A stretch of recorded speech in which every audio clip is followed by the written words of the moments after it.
not in Israel right now, I am assuming that this stream finds you well.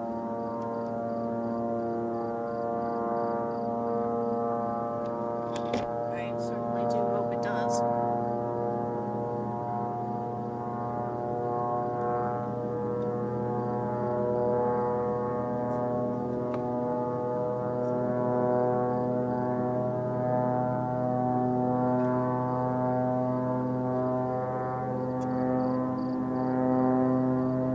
So, if this stream is accurate, there is still drones in the air.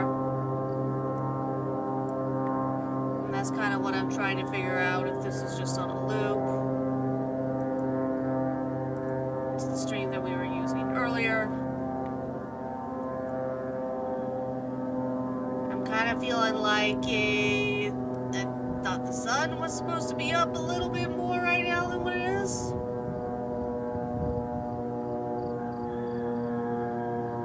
We are hearing a crow, though.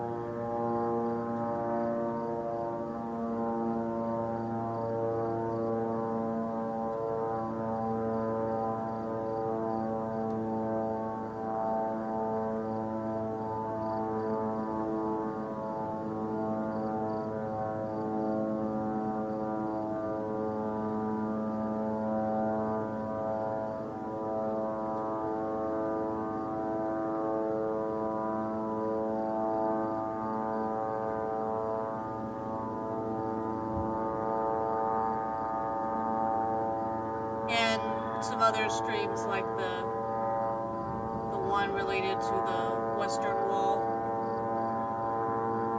I can see that it definitely is still pretty dark.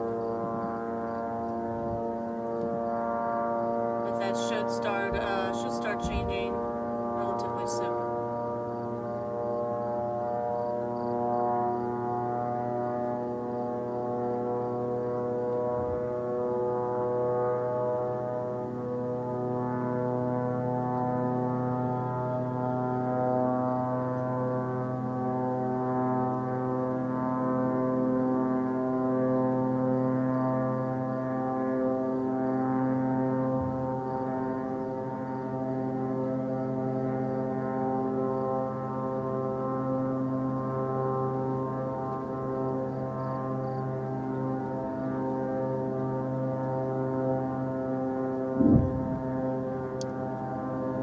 That's not good.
I am seeing a view here that I've not seen before. And it's calling itself Day 17, and it would definitely be Day 17.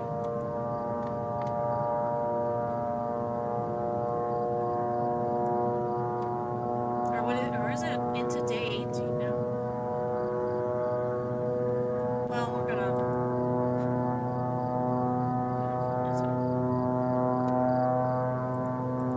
go ahead and include it in one of the videos that we put up here.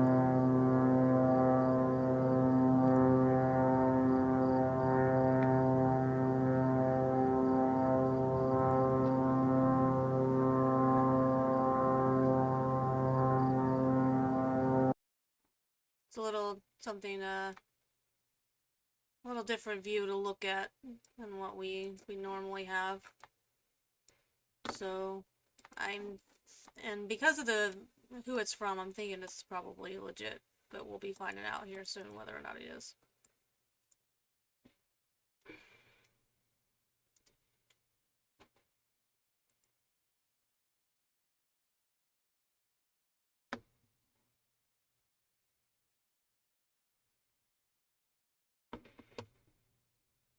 News18.com usually has a pretty good variety of different ones to choose from. This one does not seem to have sound.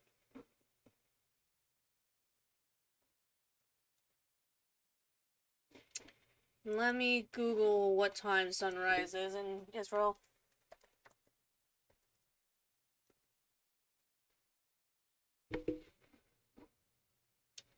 Sunrise is going to be around 6:50, and it's 6:08 now. So we have a little bit of ways to go here.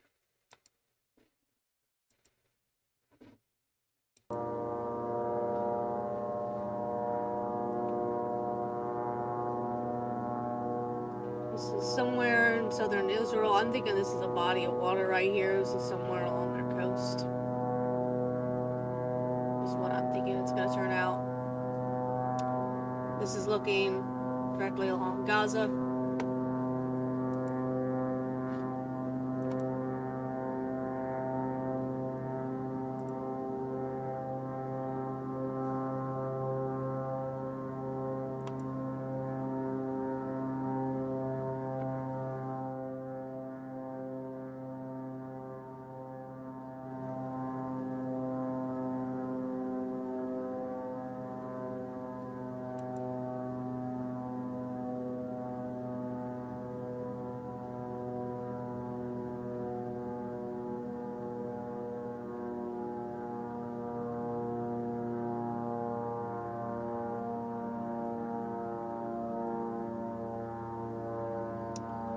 This is interesting. This has similar sound to it.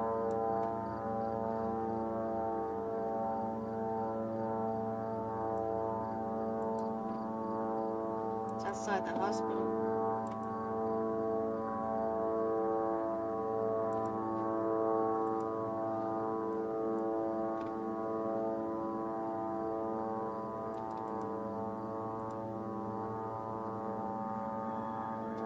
So we're actually gonna play this sound for a while.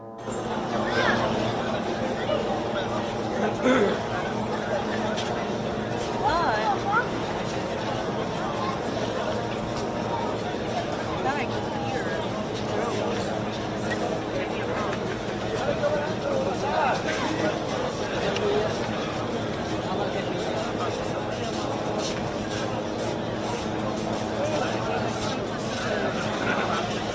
Quite enough, I think.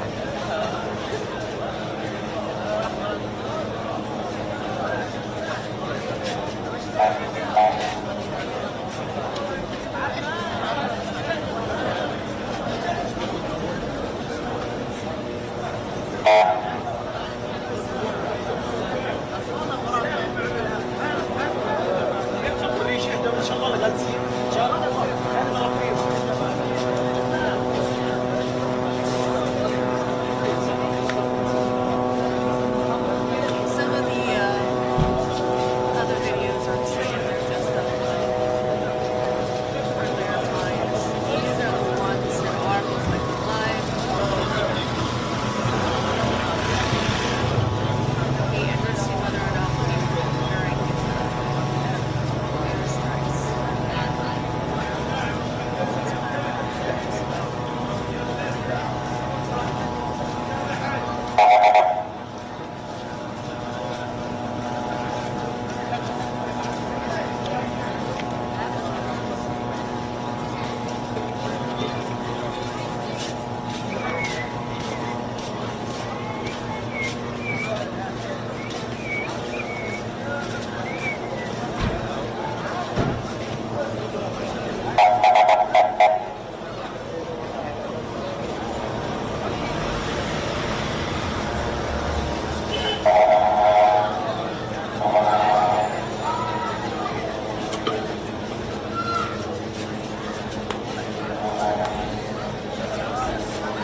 I like this one. This one would work. Alright, as you can see, it is definitely starting to get lighter.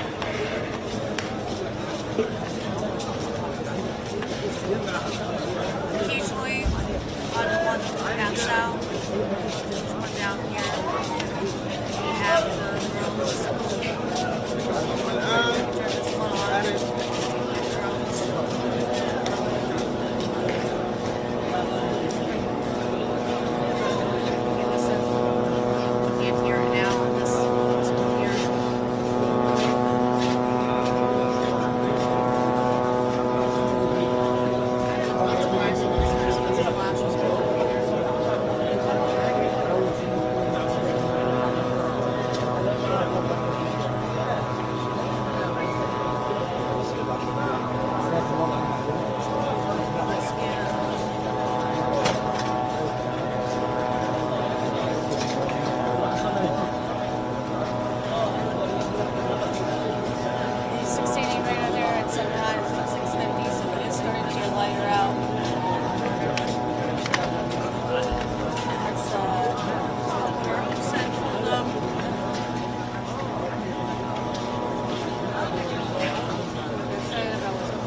Questions about whether or not he is right. Whether or not he's right or he's wrong, I think that's hard to say.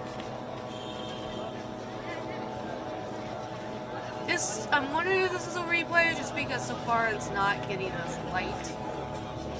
But it's interesting because we've been able to hear drones.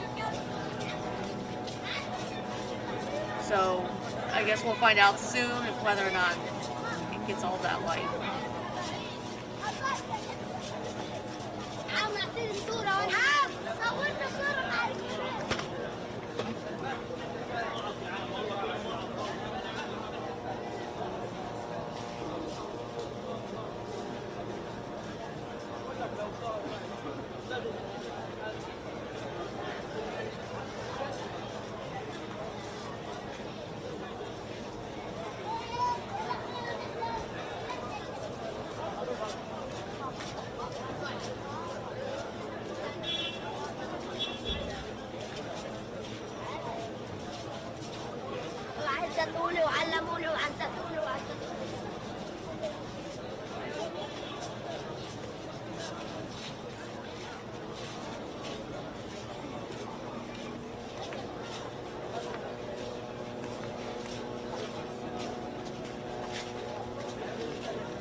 This...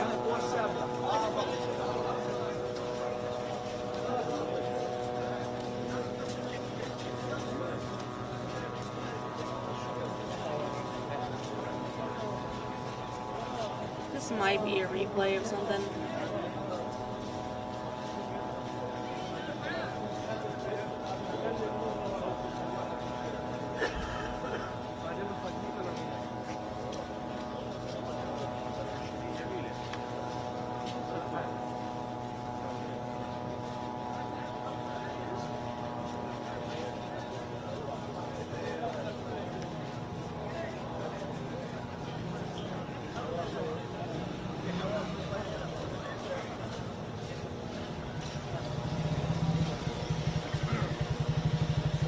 انا مسافر استحفظ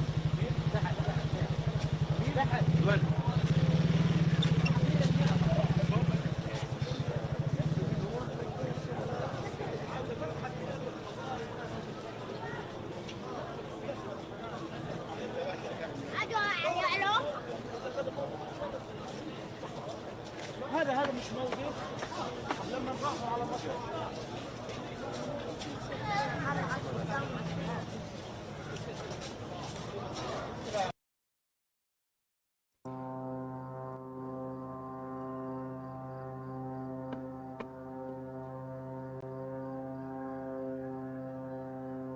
I think the common sentiment is, and the assumption is that they're gonna wait until nighttime to do the ground invasion.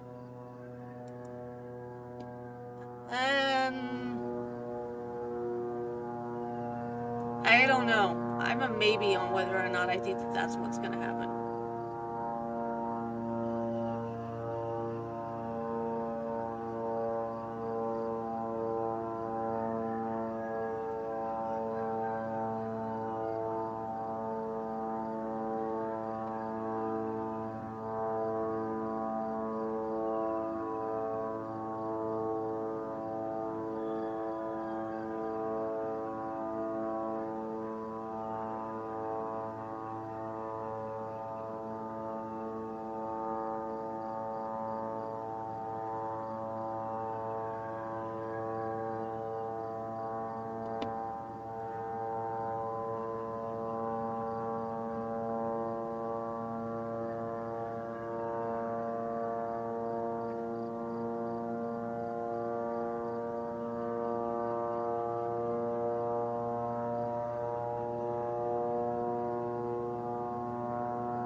From Joe Truzman on Twitter.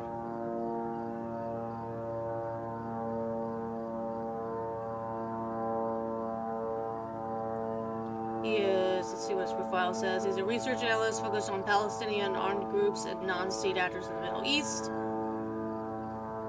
I'll just read a couple of journals here. He says that overnight, the IDF struck a terrorist cell in Lebanese territory along with an anti-tank missile launch post. The terrorist cell was planning to carry out an anti-tank missile launch towards the town of Shlomi.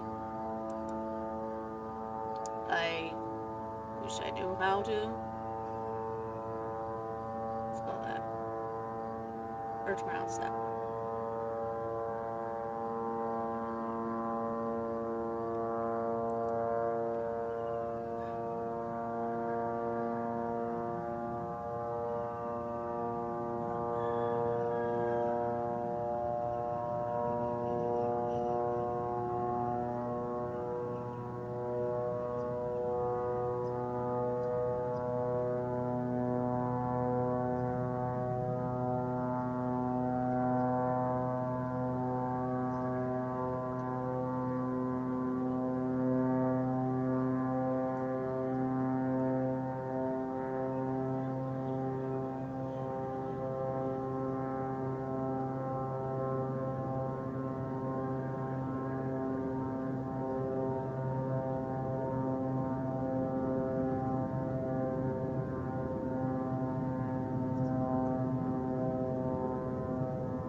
thought that maybe this was the ocean.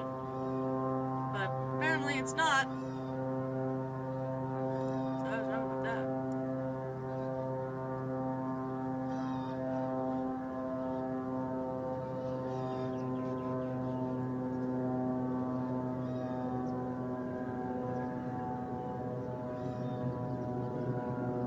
And I'm kind of assuming that this is a replay. I'm thinking it should be a lot lighter up here than what it is, but we'll see. We got 20 minutes till it's officially sunrise.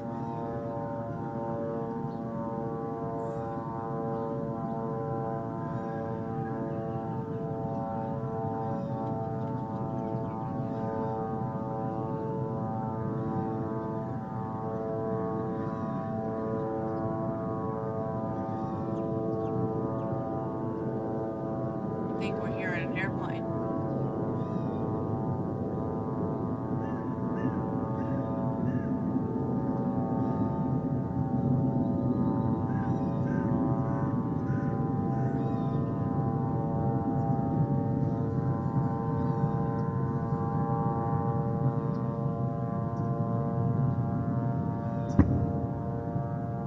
Yeah.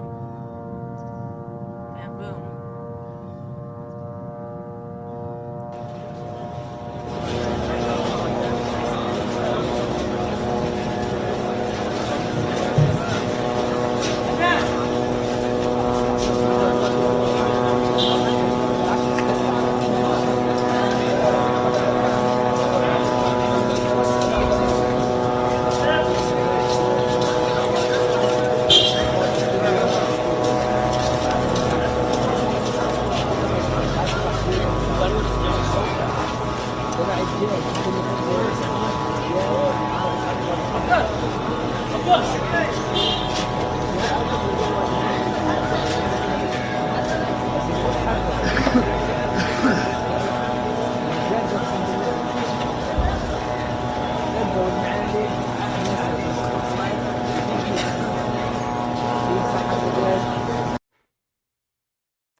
Sounding like another airplane and not just a drone. The drones have been constant. It's just constant. It's been...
that's a really loud airplane.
What's just kind of amazing is that it's not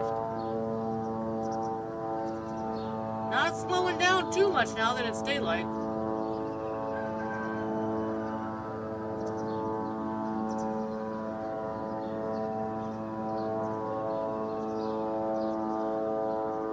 Osen could be wrong that nothing more is going to happen today.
Jonathan Scott. Good to see ya.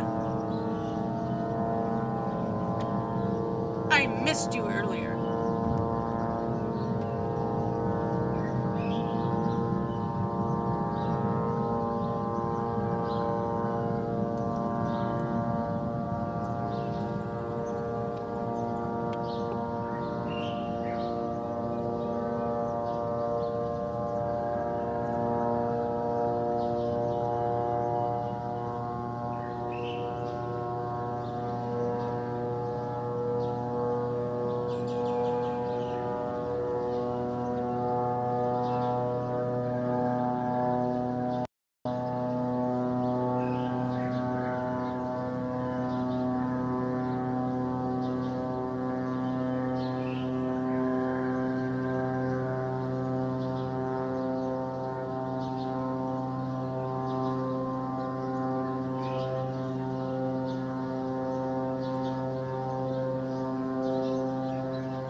Are you in California? Because that's a regular thing in California. That's usually where all the live police chases are happening.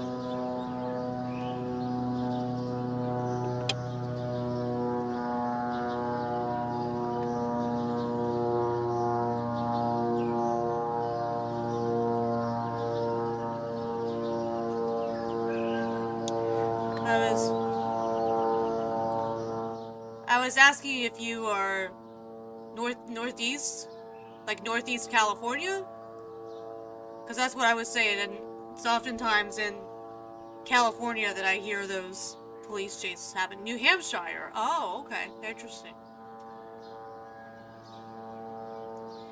If you lived in Pennsylvania, I was just gonna tell you, don't worry, it was just another prisoner escape. It ain't no thing.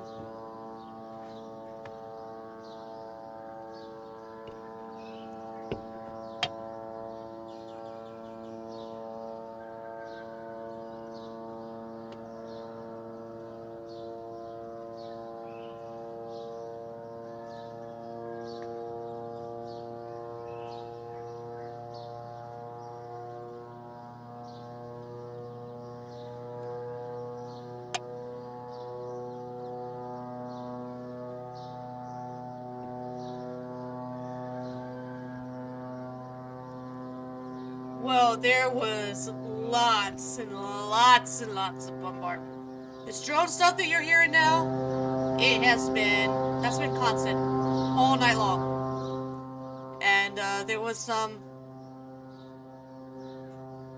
Yes, I missed you earlier. We were live earlier, and I missed you. You're one of my biggest supporters, dude. And when you're not here, I notice.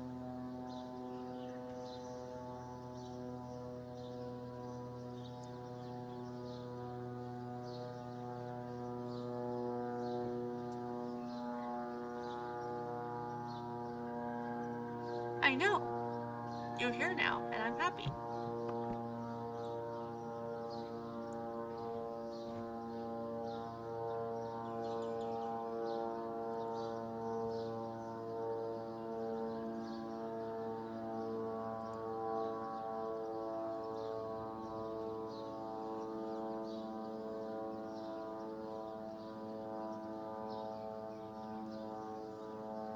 Oh, well, thank you for supporting me. The last couple of times you haven't been here, I've started putting my Cash App on there. As I was like, hell, people send stuff, they send stuff. Did you look into the Tunnel War stuff? There are some things out there, on the tunnels. I think that's why they need to go into Gaza, because they need to shut down those tunnels. Right now, there's quite a bit of action. I don't think right now that there's any action going on underground. I mean, I could be wrong. There's quite a bit going on above ground, though, and they are planning on doing. They are planning on doing a ground invasion at some point. And that won't be underground, that will be above ground. And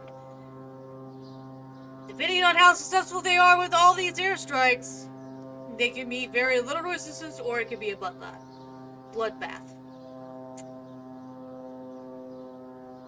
But I have heard of the tunnels, but there's not. I just really didn't find much out there on it.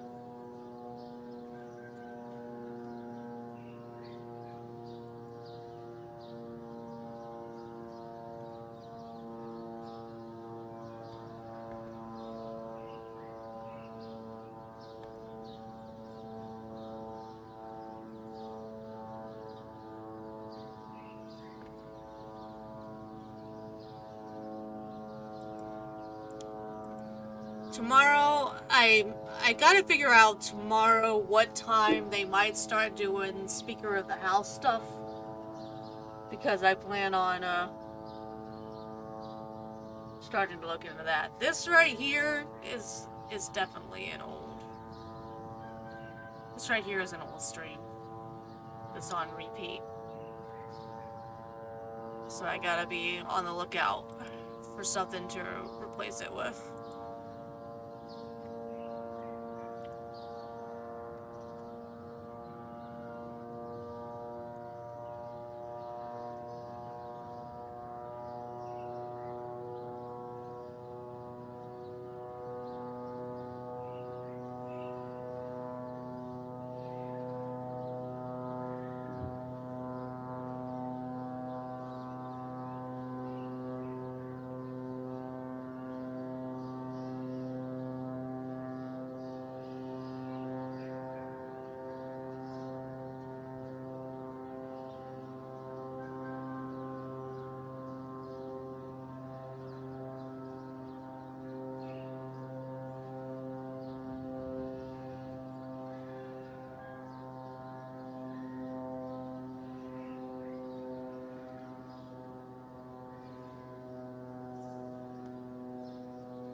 Agenda Free TV is going to be back on soon. I'll be interested to see which camera he is using. It might be something that I can replace this with. Let's see.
It's hard to tell where that might be. I wish that they would get this here off.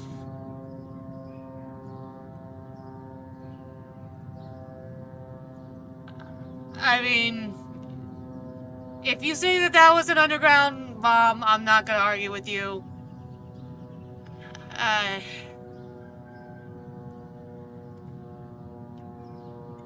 If you say that, then you're more of an expert on what an underground bomb sounds like than what I am. That's all I know to tell you.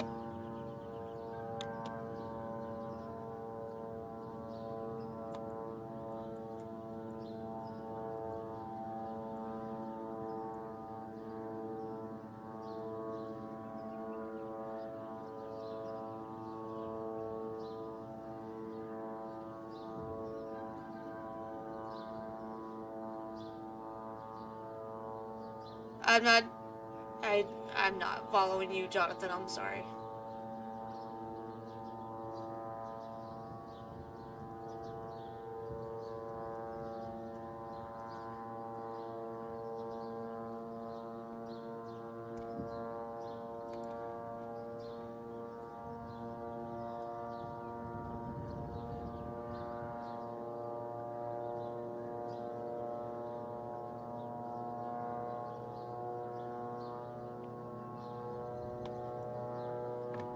I do have a video here that I can play about the tunnels.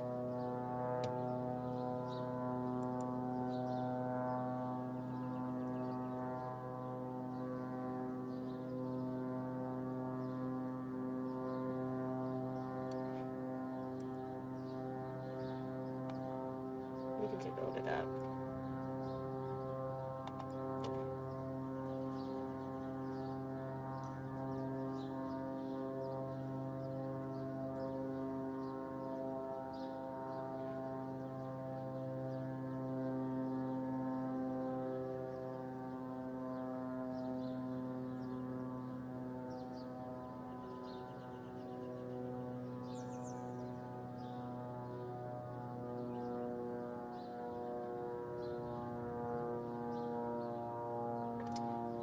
Well, at least I'm trying to.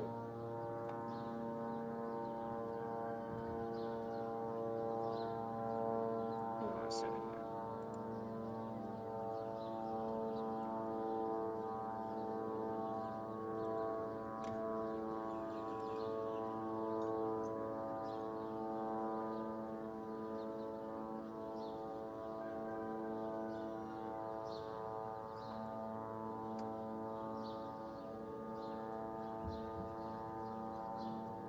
Gaza is the complex system of tunnels that run beneath the region.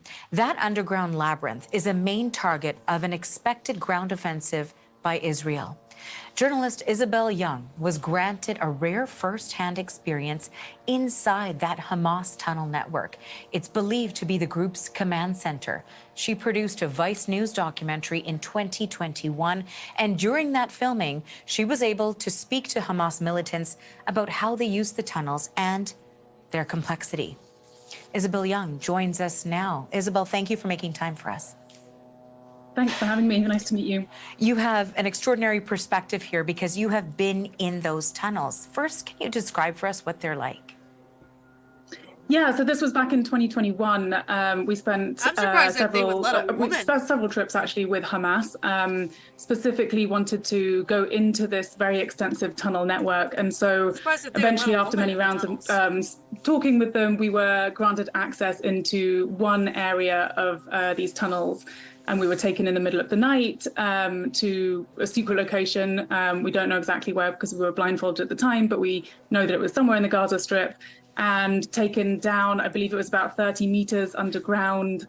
And it was, you know, these tunnels are really impressive feats. I mean, they are, you know, built with concrete on all sides, extremely well fortified. There's many passages going around in both sides. There's various rooms that you can go into. It seems to stretch in all sorts of directions.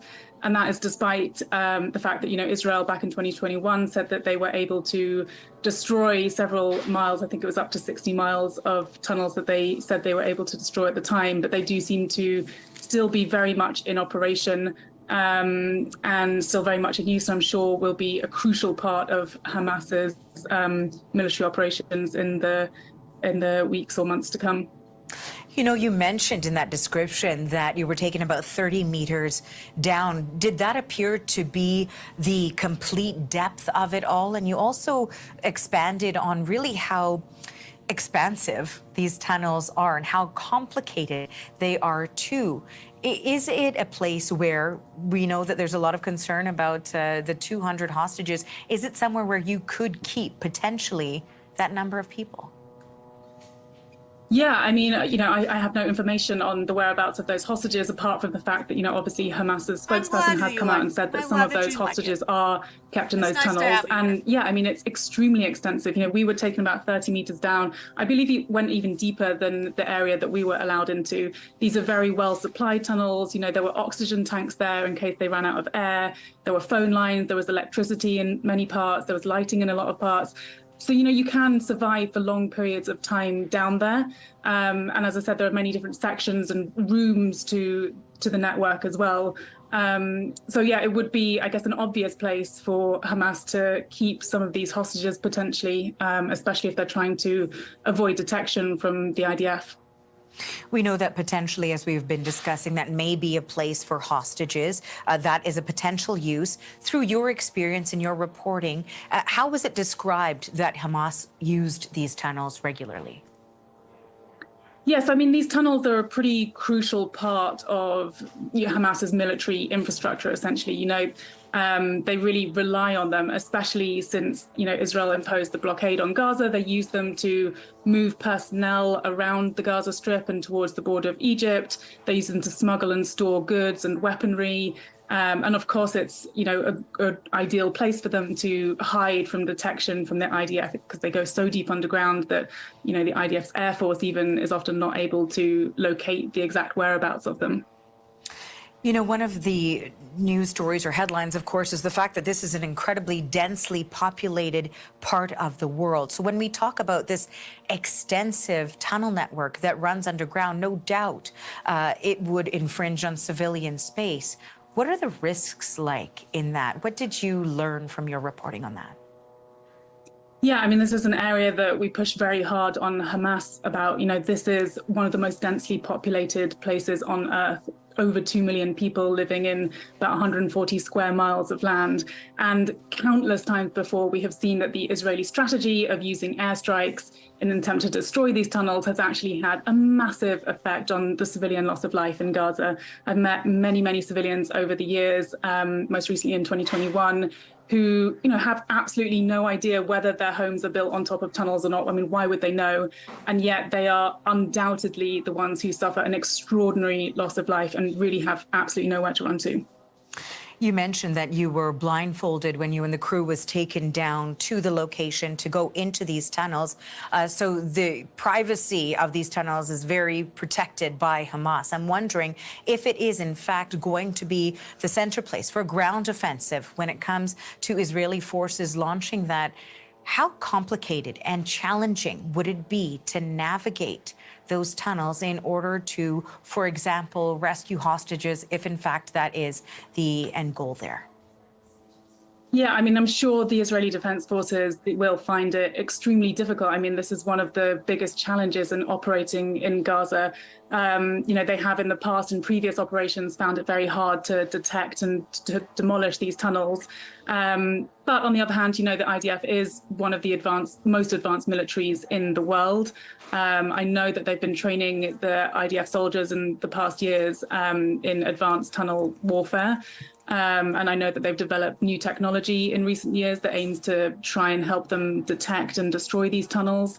But of course, it adds a massive complication to the IDF's goal to rid the territory of Hamas. Isabel, this has been an incredibly insightful conversation. Thank you so much. Thank you. That was Isabel Young. She is a journalist, producer, and filmmaker, and she was given access by Hamas to their underground tunnel system in Gaza. Thank you.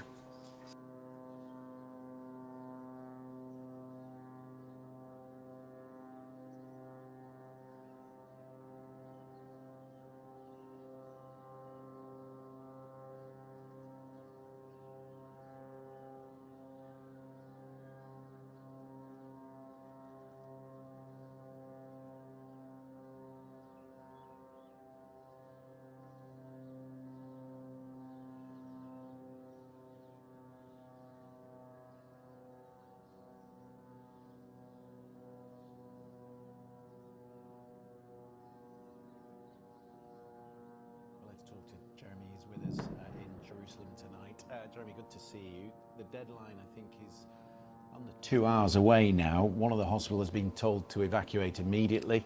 There are 300,000 reservists who've been mobilised. The army on the border in the crouch position, ready to go. When do you think the order will come? Well, I don't think it's going to come in 2 hours from now. There was a briefing, on-the-record briefing given this morning by the Israeli army. And in that they said, yes, we accept it might take longer than 24 hours. They didn't say how much extra time they might be building in. I'm not sure the Israelis themselves are entirely ready in terms of the build-up that they want. Armies have a lot to do to get all their forces in a row for putting on what is a very complex operation. I think there is intelligence stuff they need to sort out as well. I'm just curious they want to go after the leaders who are in Gaza of Hamas. So I think they would very much like perhaps to start their operation with some kind of enormous strike that kills, I don't know, some secret command bunker or something like that. But I have no idea if they have managed to obtain that kind of information. But if you look at everything that's happening, Christian, these instructions, I mean, it's, it's called advice, it's an instruction. Move south or else to civilians. The state of siege that's been put in, which they've even cut off the water, and all the military activity that's going on, they're preparing the battlefield. They are going to do an offensive. I think there's no doubt about it. Really? Is the intention, Jeremy, to make this as miserable and as punishing for the Palestinian people that in some way they separate them from Hamas? Do you think that is the strategy of the Israeli government? Please don't be upset with me or think that I mean any disrespect, but Palestinians, I don't don't one share way to try and that view put pressure on Hamas. But the thing is, an awful lot of Palestinians aren't behind Hamas anyway. Hamas, all the Palestinian leaders from Fatah to Hamas, the two main factions. Fatah control the West Bank, which is the area that more or less runs from Jerusalem to, well, parts of the West Bank, I should say. They govern, but not in a very effective way, parts of the West Bank, part of the occupied territories, and Hamas are in Gaza.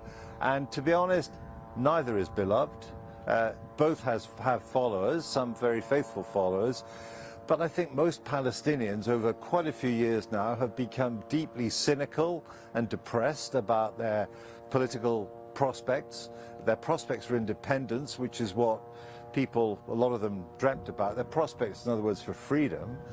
And I think there is a sense in which extremists have been able to have been able to thrive in that kind of desperate atmosphere. There's been no peace process for an awfully long time. I mean, none whatever. There was an attempt 10 years ago by the Americans under the Obama administration, a couple of presidents ago, to try and get the whole thing going again, but it failed. The question, of course, that everyone will ask tomorrow is how many of the million people have gone. And I was asked that on a World Service programme today. And I was recounting a story, Jeremy, from back in 2008. I was interviewing a woman in Gaza City who was sitting on a suitcase. And during this interview, she started rootling in her suitcase and she pulled out a key. And this key was to the front door of the house that they'd lost in 1948 when they were expelled from their ancestral land. And she said to me, "This is the second time I've lost my home to the Israelis." And I think that will be in the minds of some of these people, won't it, in northern Gaza? They might not be of Hamas, but they are part of the resistance, and they will see the echoes in history. What they know as the Nakba, the catastrophe, is, the great trauma in Palestinian history. It was when the Palestinian society that existed in this land was splintered and dispersed. The area, for example, that area around Gaza with the Israeli farms, kibbutzes, towns, big fields, rather fertile, there were Palestinian villages there. There were Palestinian farms. The town of Ashkelon, which is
I just realized that I've been muted.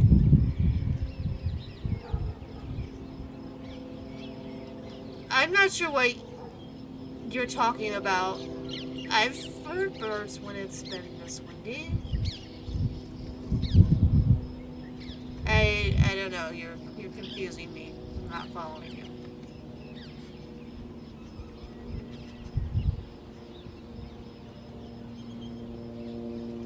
I'm not muted now, but I was. I was talking about how the Arab countries, when one of the wars started, told them to, this woman was talking about, this is the second time I've lost my home to the Israelis.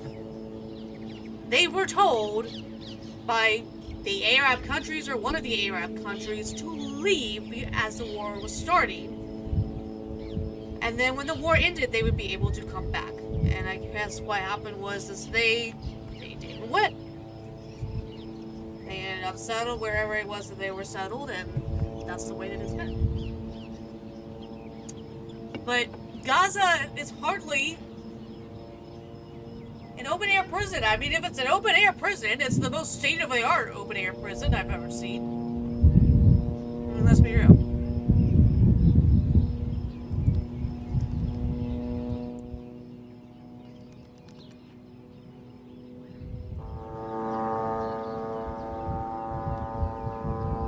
I think we're gonna go ahead and move this one because that wind is just really strong.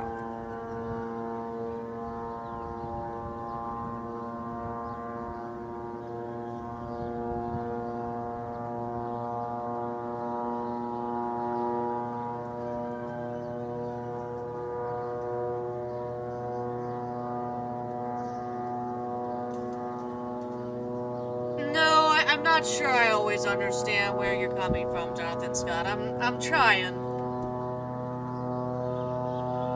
I'm trying.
Drones have just been non-stop.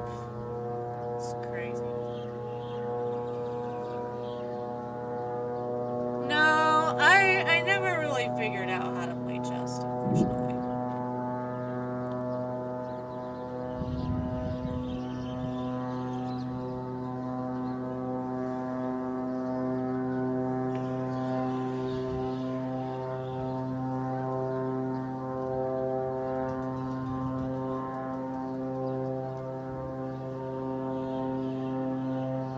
Oh, sweet. Making stuff like that is cool. You might enjoy this guy called Law and Lumber on YouTube. He seems pretty... He talks about the law and he also does a lot of woodworking. And he makes some really cool stuff and shows his process on YouTube of how he does it.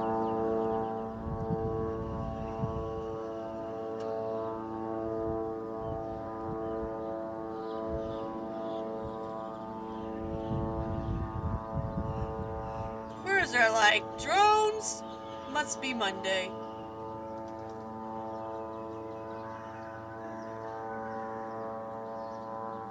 They're just gonna keep flying.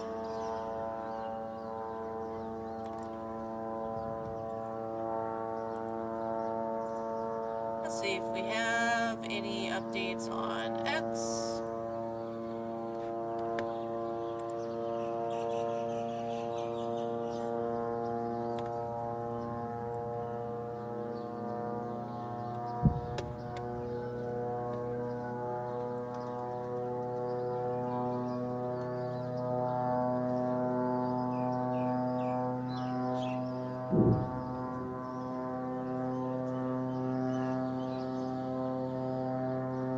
Uh, 20 minutes ago, War Modder on Twitter retweeted an account called In-Game World War III Update. Reuters intense Israeli bombardment on several sites in the central and northern Gaza Strip. So Reuters is reporting that. Also, the IDF recently posted, the Israel Defense Forces recently reported on Twitter, since October 7th, the IDF has identified about 550 failed launches fired by Hamas that landed inside Gaza. The Hamas terrorist organization launched rockets from civilian infrastructure, areas, and buildings in Gaza, injuring their own civilians. And I'm gonna switch over just real quick here, and I'm gonna show you the image that they have. I'm gonna zoom in on that.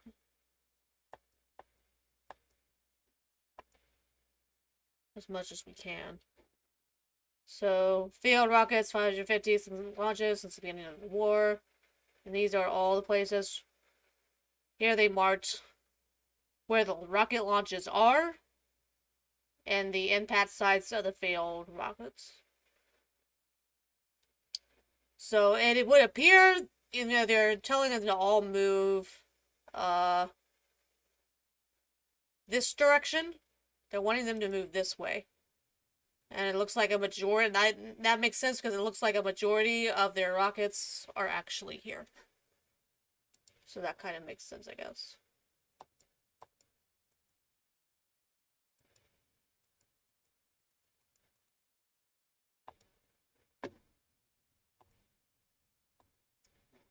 Alright, back to listening to the buzz noises.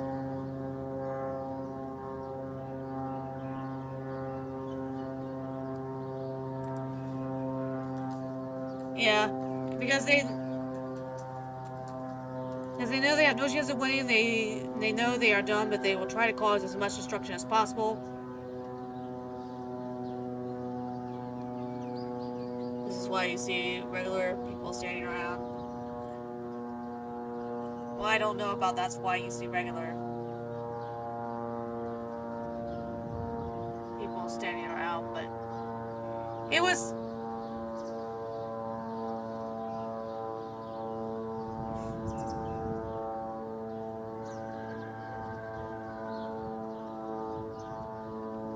Hamas was telling their citizens not to evacuate.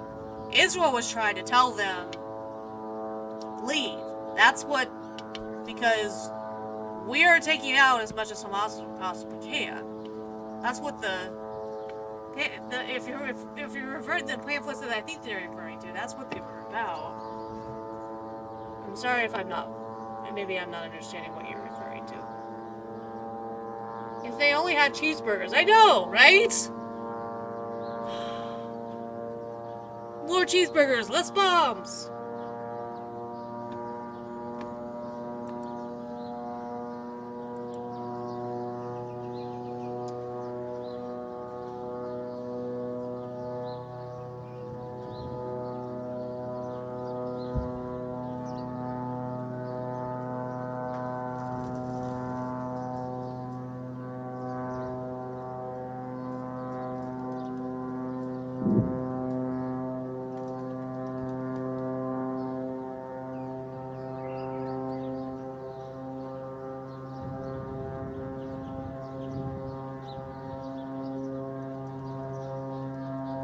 reading through some news now.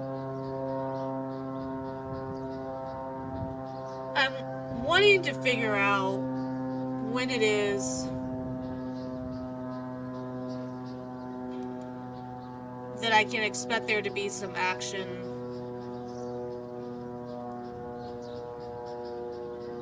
on the speakership vote.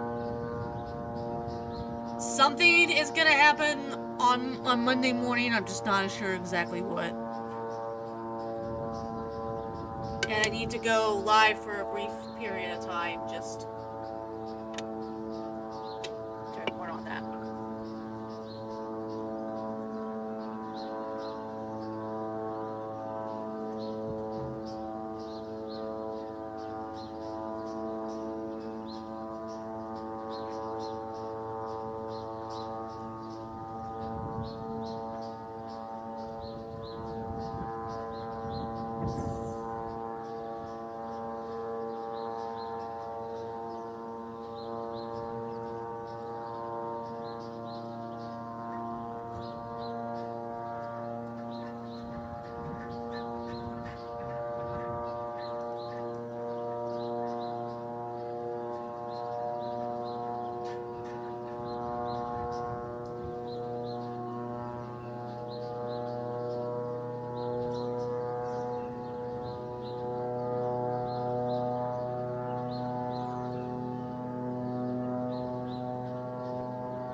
I wanna show you something.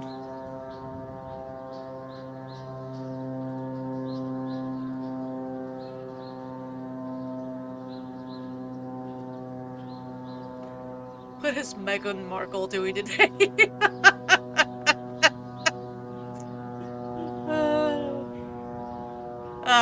Real quick, you had asked me about whether or not I had gotten the dust out of my computer. I want to show you what it is that I need in order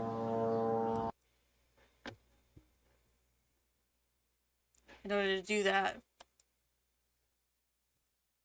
So this is what I need right here. And as you can see, I wouldn't even get it at this point until the 29th. Because right now, until I get that, I don't have the right size to unscrew the back of it. I unscrew the back of it, and then I can go through with the process of trying to clean out the dust in my machine.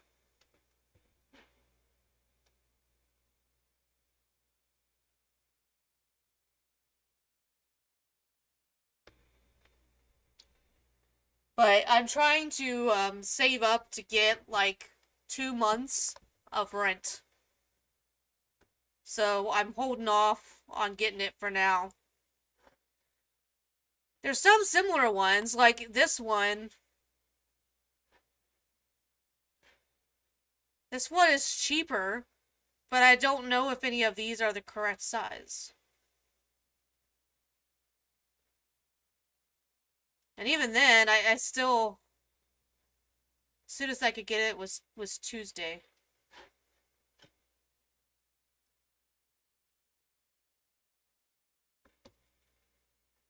Let's see what it says here. Repair kit set for different digital products such as mobile phones, iPhone 6, 7, iPhone 8, Mac, Samsung, Google computer, PC, laptop, desktop, HP, Apple MacBook. So I don't know. Maybe that would work. Or maybe I would end up out $9.99 and not be able to unscrew the screws.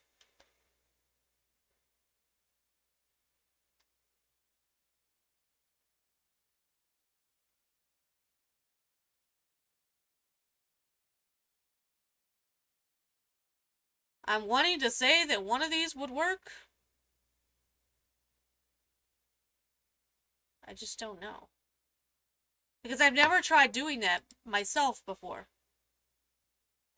Yeah, I have a MacBook.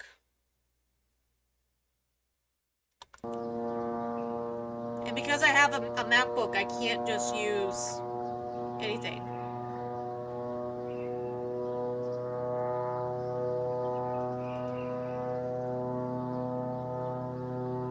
OMG. I'm taking you don't approve?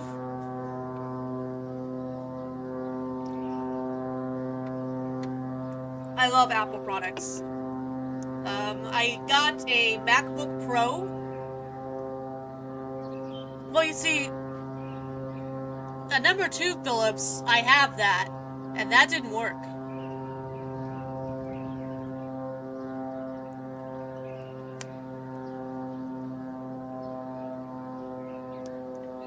See, when I was doing video editing, that used to be a pretty in-depth hobby of mine. A MacBook Pro ended up being like the very best thing to use with the software. It seemed like, oh, I know, oh God, I know what you're gonna say. Let's not go there. Let's not go there. Please. Oh, Lord God Almighty. I know what you're gonna allude to. I know what you're gonna allude to. So far, Apple products have never let me down. Anytime I've tried to use Dell, anytime I tried to use Android, I've had issues where I've wanted to take the damn things and throw them across the room.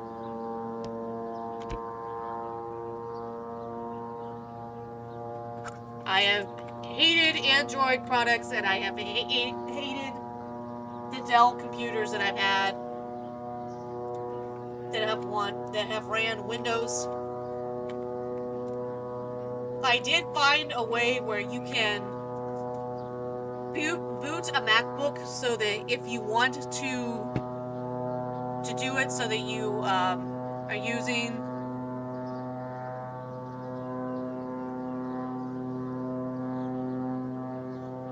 if you wanted to start it up using the Windows program, there is a way to do that.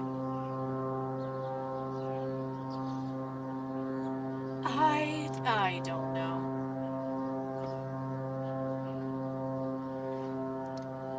I know that I believe that my particular, you have an option when you buy your thing, what system you want to use, and I believe that mine does use Intel chips, but for whatever reason, the Dell computer that I was using was not as stable. It just wasn't. I have the 2.3 gigahertz 8-core Intel Core i9. That's what I have from a MacBook Pro. But you have options when you buy it. You don't have to have that kind of... You don't have to have that. You can get something else. And I went ahead and I went with that. And there's just something about it, though, that if you're gonna be doing a lot of video editing, the iOS is just more stable. Just is.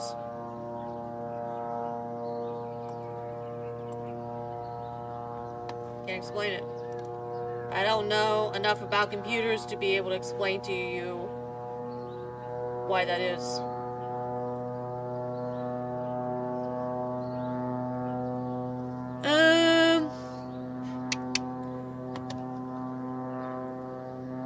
The system I'm using, StreamYard, doesn't really allow me to do that.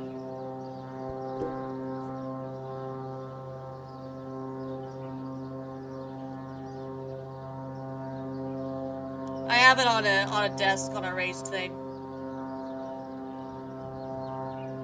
I have it on my desk, but I have it sitting on a platform to where air gets to it. So I'm good that way, at least.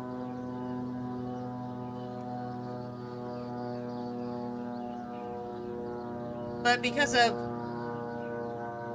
generous viewers that I've had over the past week, I'm hoping to be able to pay 2 months worth of rent, and then at the end of the month, maybe I can buy this really expensive set on Amazon and finally make you happy by blowing out my computer.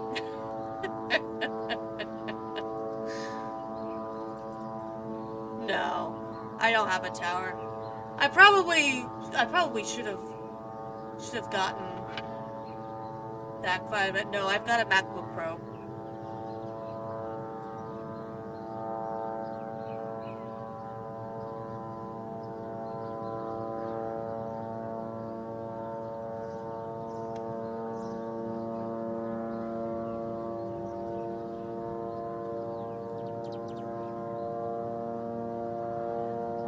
Do not open a MacBook, don't do it. No, I found the video on it. You can do it. It's fine. I found a YouTube video on it. Let's see if I can find it now. I'll show it with you. I'll put a link in.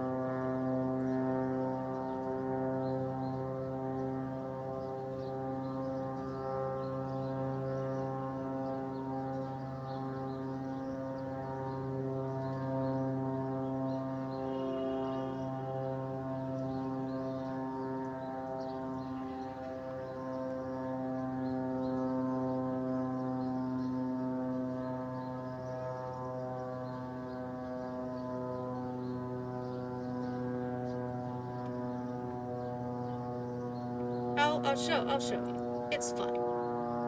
One second.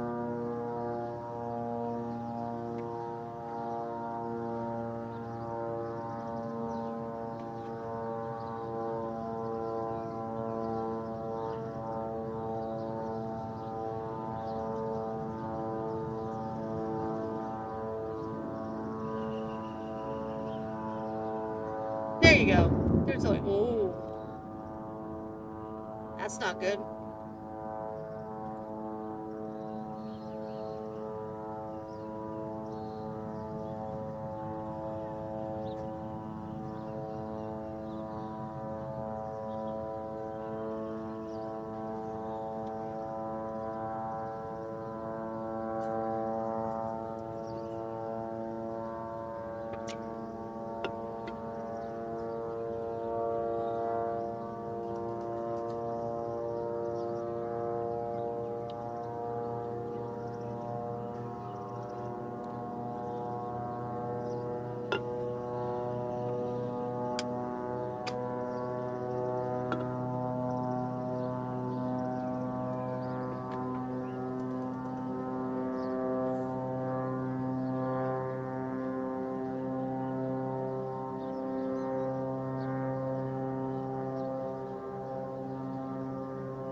Trying to look at all these different screens to see if I can see anything, see where it's coming from.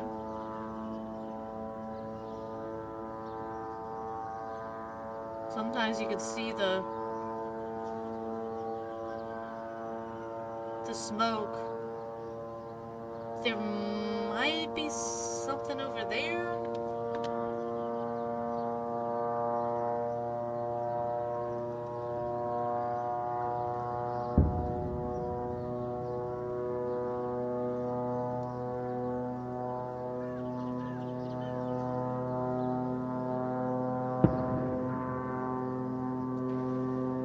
That might be something over on the Lebanon border, actually. Let me do some Googling here.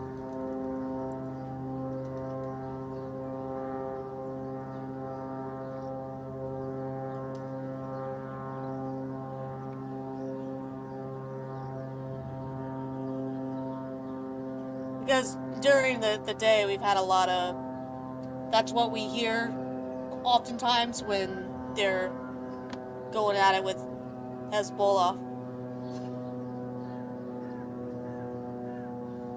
But we'll see here.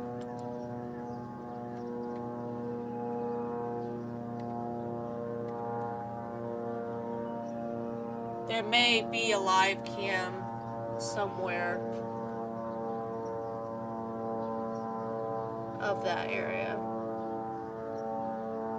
Maybe.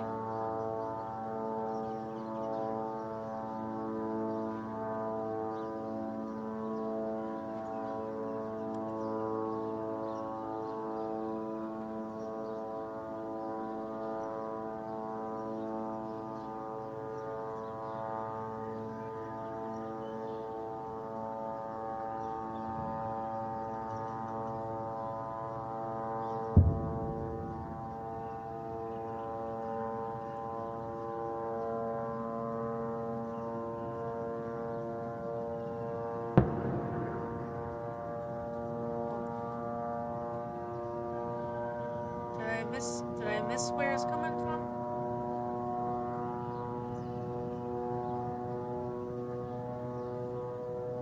Oh yeah, Jonathan Scott. They've had some skirmishes with Hezbollah. They've killed some Hezbollah fighters, and we've had some video of the live border where you can see the targets are getting hit. We've had that recently.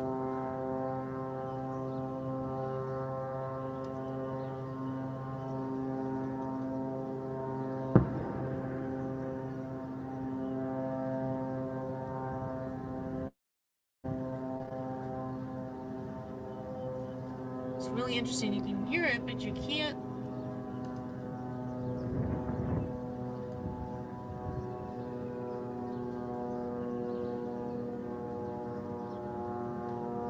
None of the cameras are facing the right direction.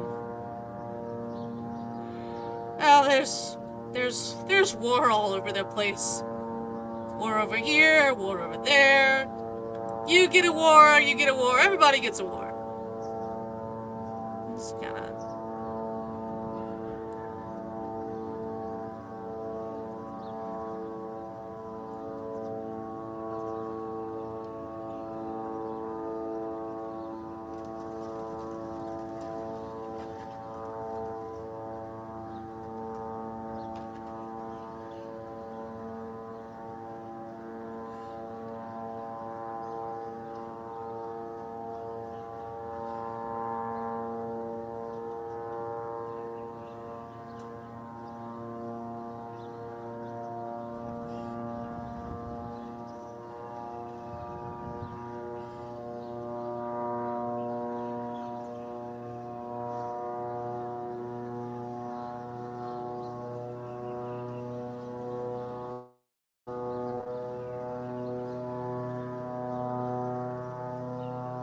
See, yeah, okay. I was trying to figure out if a camera view I was looking at was live, and it's not. It's some kind of violation of different things. That's not what I'm looking for.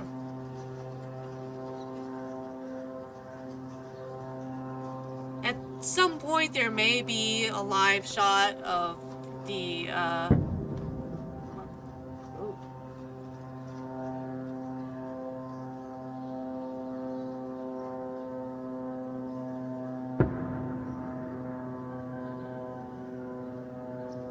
Okay, you watch for me while I'm scrolling here looking for beats.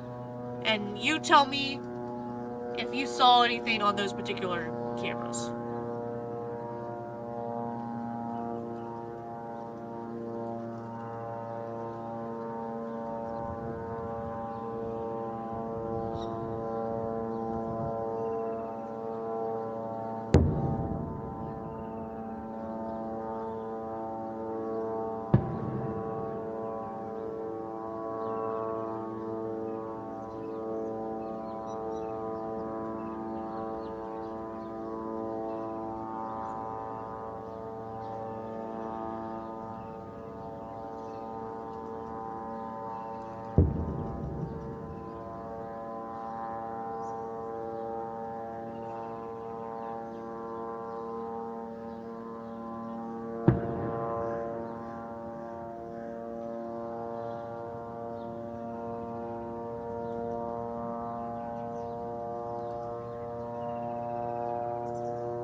I know why you think it is underground. The only thing that I can tell you is on previous streams. That's the noise that we've heard, and we've actually been able to see things get struck live. I don't know what else to tell you. Does that mean no things are happening underground? But as much as they've been doing it, they still should not. If they've gotten to the underground tunnels, they should still not be able to fire on Israel like they've had. That just doesn't make sense to me.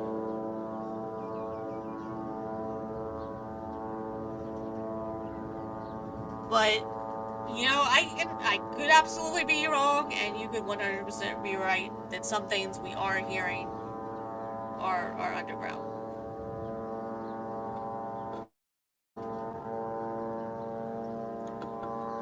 Well, what you're hearing now, that is a UAV. That is one of those unmanned aerial UAV. That has been, they've had one of them in the air constantly. They've had one in the air pretty much constantly for the last 12 hours.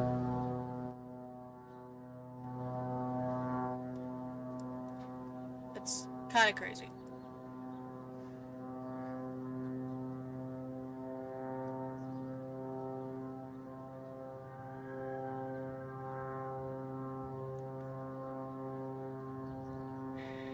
This could be contrails from things that they fired. I don't know.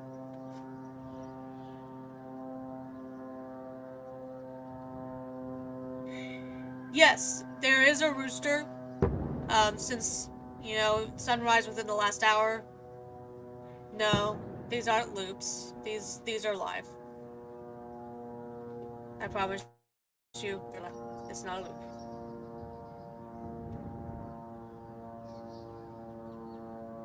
But yeah, it's early morning there, so the roosters are going. And they may be, some of them may be crowing in response to the noises that they're hearing. That's what they could be. But, or it could just be clouds. It's a very cloudy day. There's a lot of fog, as you can see.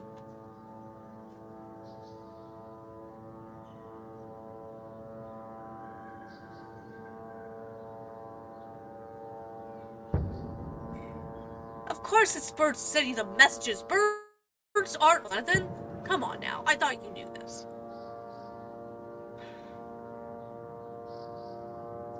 robots are not real.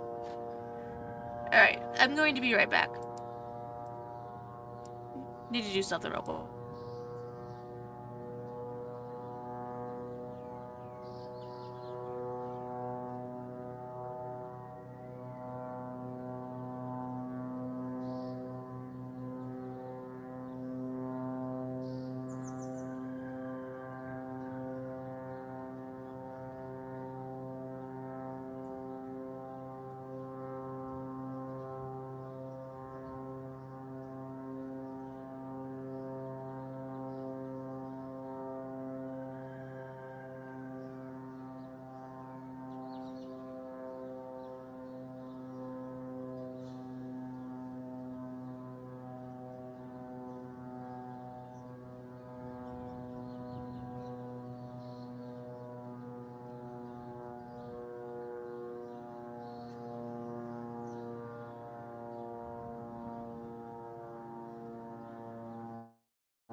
هيوم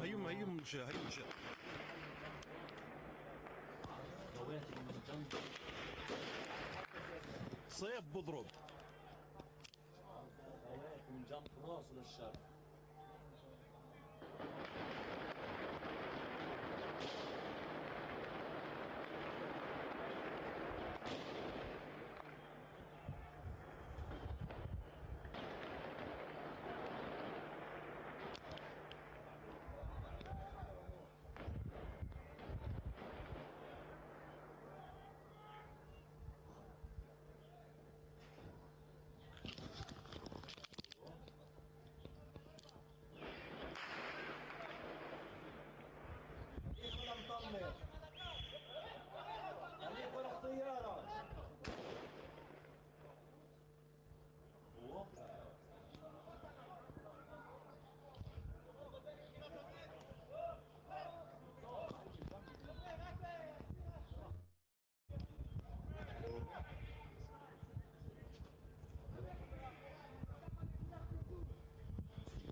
Yeah, I said it. I said birds are not real, and I'm glad that you like my clips. Thank you. And honestly, I'm using what other people pay for.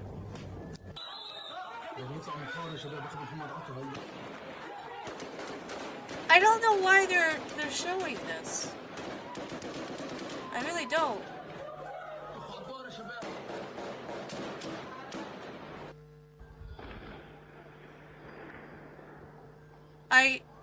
I guess the other feed that they have has ended.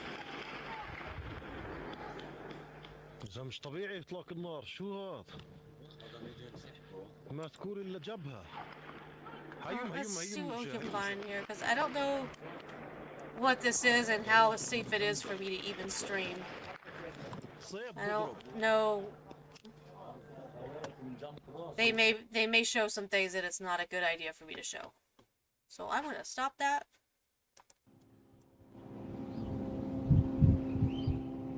Go to here for sound. And I'm gonna see what else there is.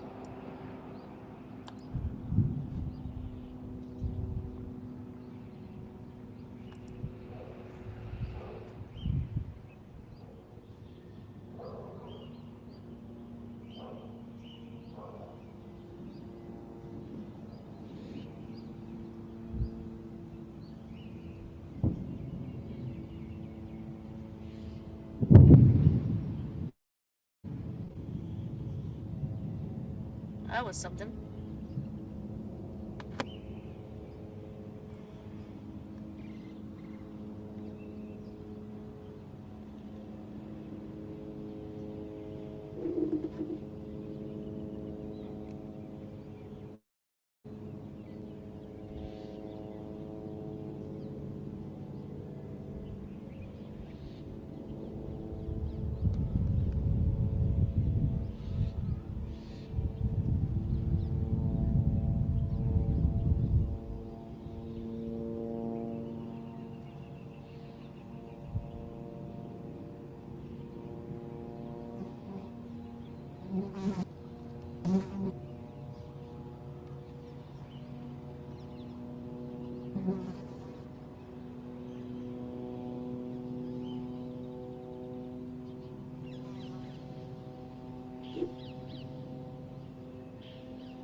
No, I'm old enough that I remember watching that.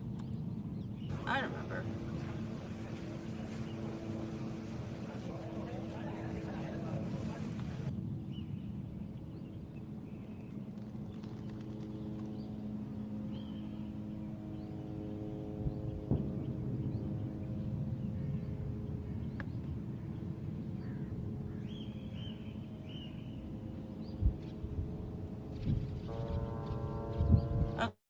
Okay. Alright, I think we're back now. That's good.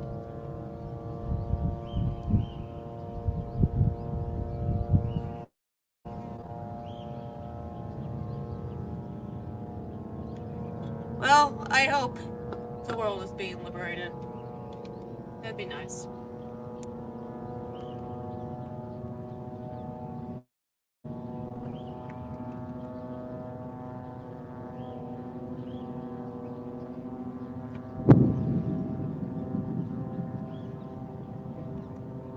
See, that right there might be contrails. Might be.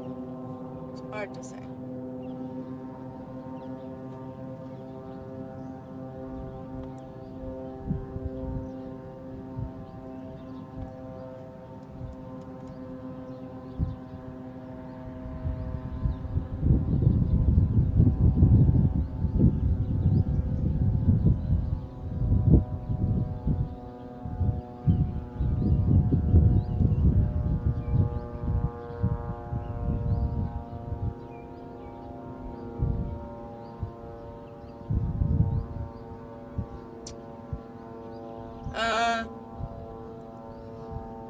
Some interesting news retweeted by War Monitor. IDF UAV flying over southern Lebanon.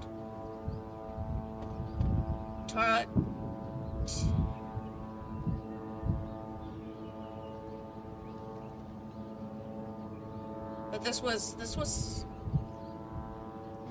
how long ago did they actually post this? Okay, so it was posted at 12 a.m. Eastern. Okay, and it is 12:58 now.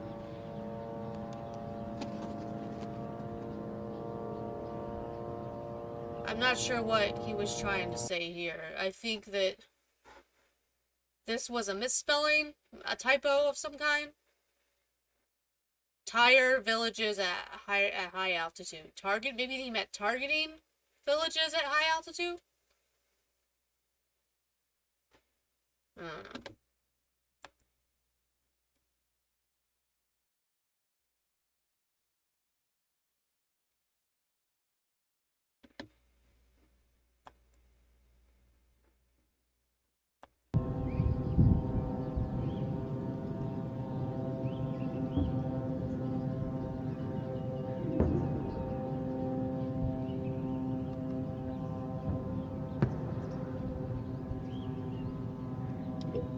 That sounded like small arms artillery type fire.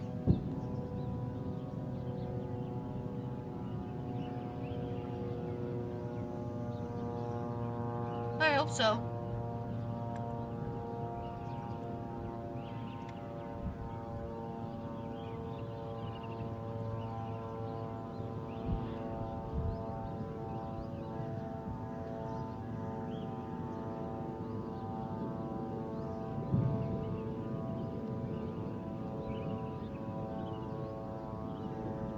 Because I Google that word and what I come up with doesn't make sense.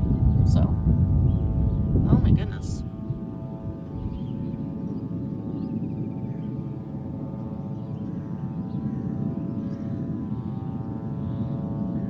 That's fighter jet.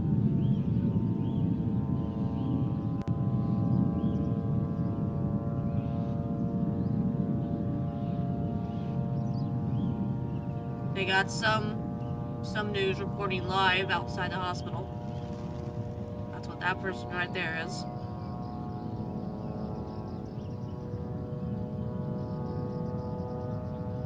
That's what he typed. It's very strange.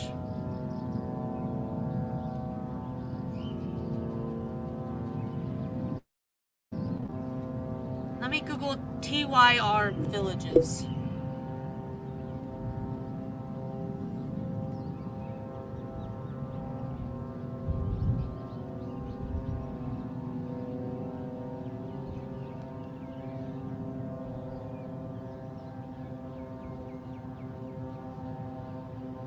Yeah, I'm getting nothing.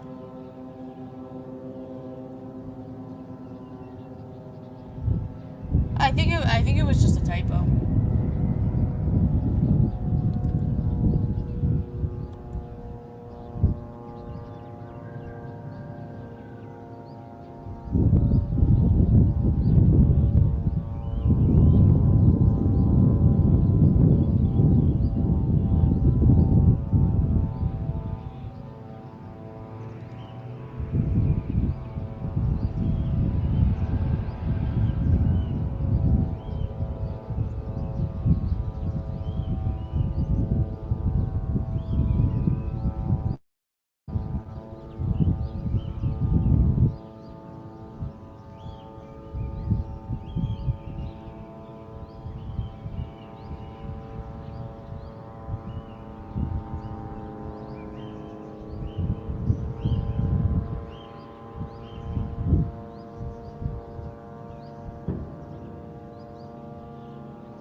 Hi, Shelly.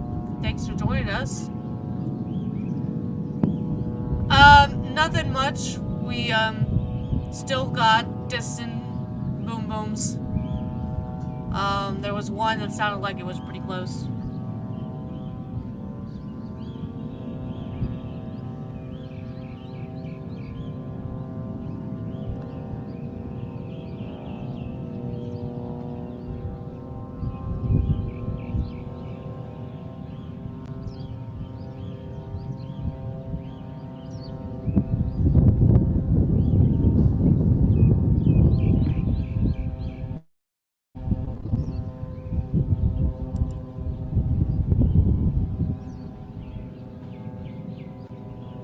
That could just be wind.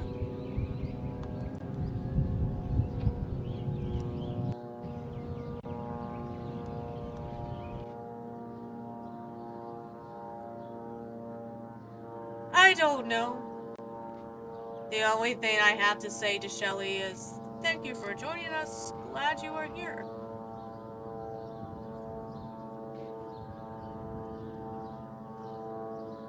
Shelly is here to remind us that no one exists yet. It's a simulation, y'all.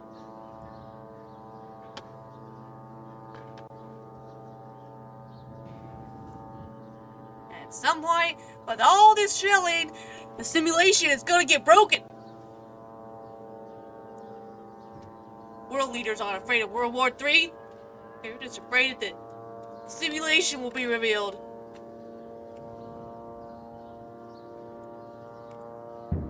And then we'll realize that we don't really exist. And the birds aren't real.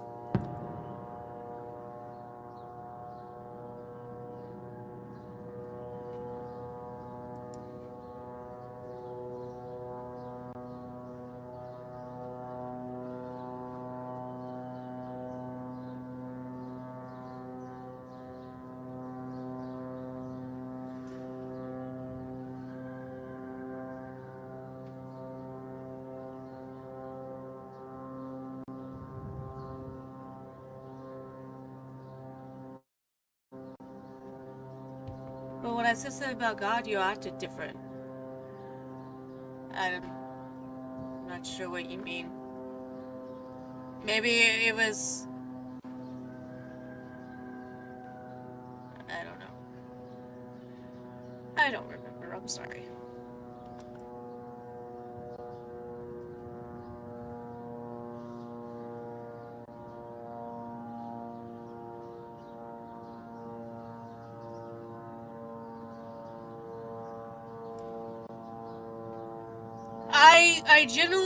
I generally run a free speech chat.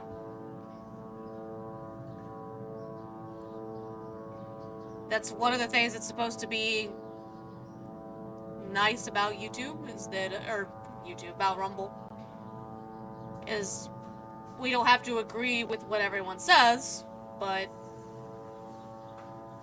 she's allowed to say it. And I'm not even really sure that I understand exactly what she was saying about Jesus. I don't know if there was like... I don't know. Like, Jesus created a better husband. I don't...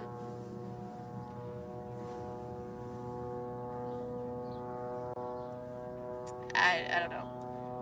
I'm really confused, but she's allowed to feel the way that she feels. I think you might have the option of blocking her, I'm not sure.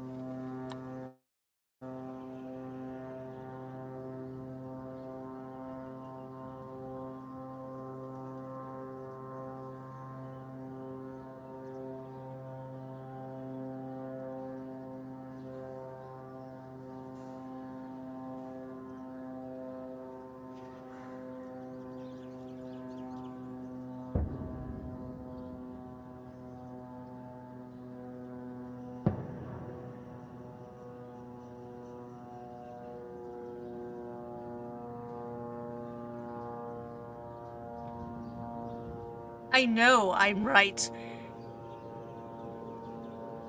The faceless, unembodied voice that you hear on stream is always right. Wahaha! Can you tell that I've been streaming a long, long time? Because I have. And I've had an energy drink. So I cannot be held responsible for anything I say or do at this point.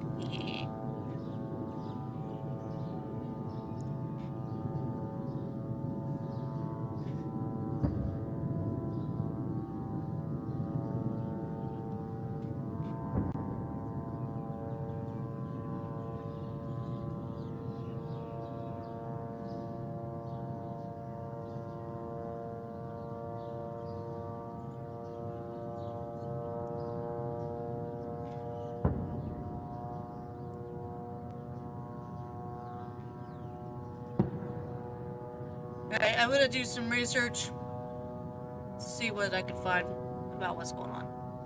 Be back in a minute.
I appreciate you trying to work it out. Your guess is as good as mine. I even asked and replied to your tweet. I was like, I'm sorry for my ignorance. Is this a specific type of village? I've never heard of this before. And maybe now they're gonna end up being embarrassed because it was just a stupid typo. I don't know.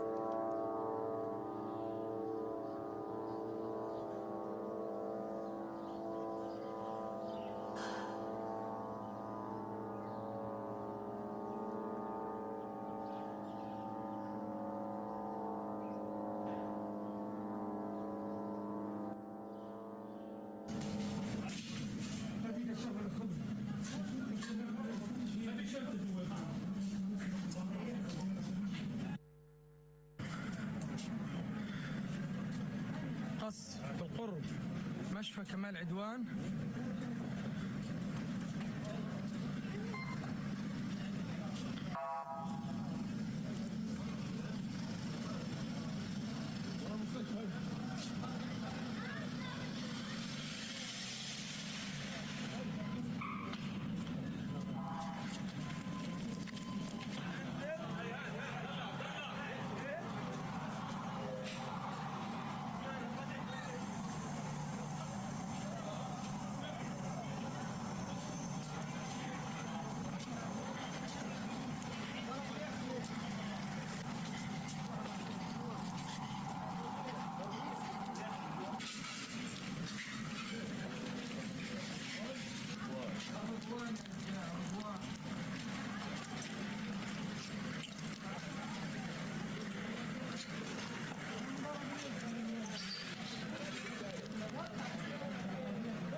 Just you, dude. Just you, I think.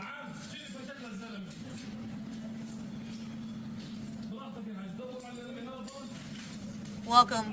Glad to see ya.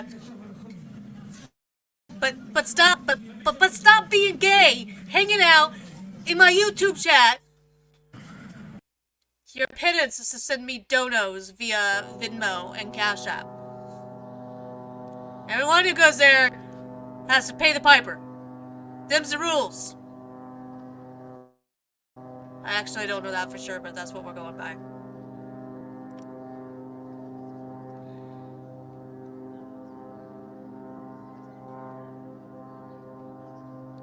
Hey, Deep Surface.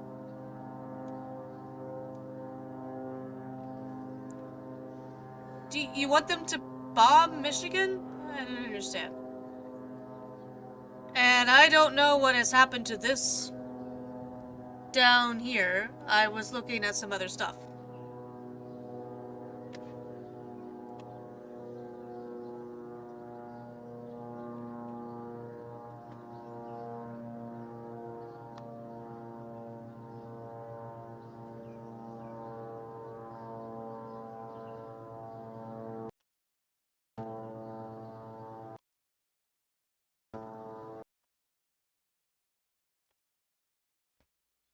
Wait, something's wrong here. Hold on.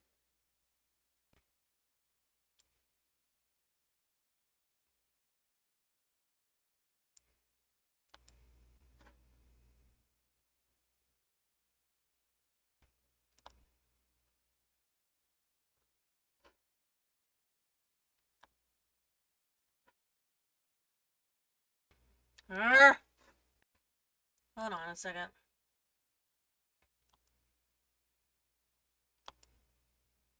Trying to fix it. There we go.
have some interesting dreams sometimes.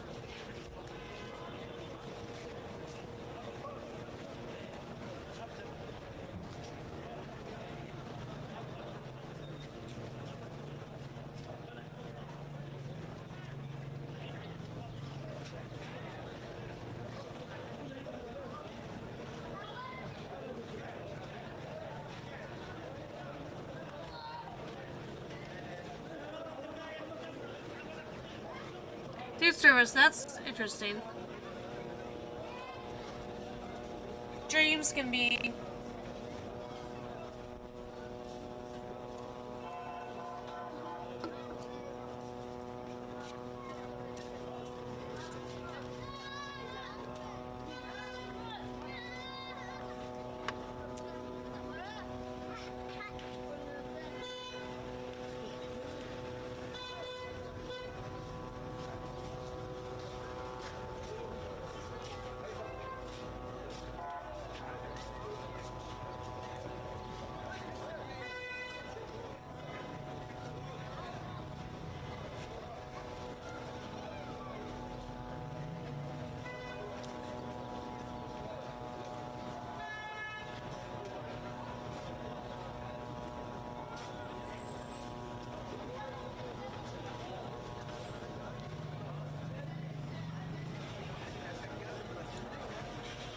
Me and some others call it the green trial, look for it, and maybe we'll find each other? I get the most interesting people in my chat. I really, truly do.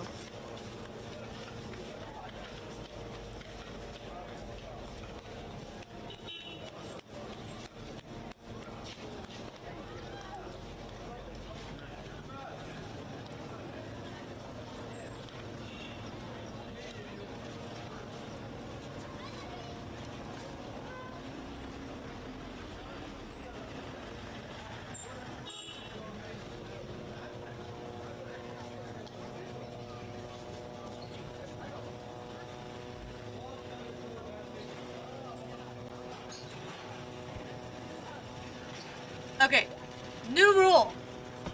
You wanna talk about weird things like lucid dreaming, you have to send a rumble.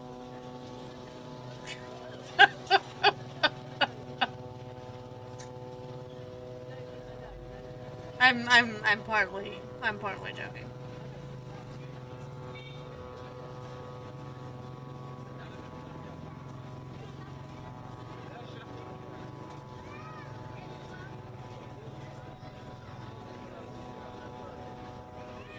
Jonathan Scott, I think you have found your people. You and Deep Surface, I think you have a lot of common. Make sure everybody knows they're gonna talk about weird shit like lucid dreaming, Jonathan. They gotta start sending me super chats.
You damn straight I'm special, and don't you ever forget it!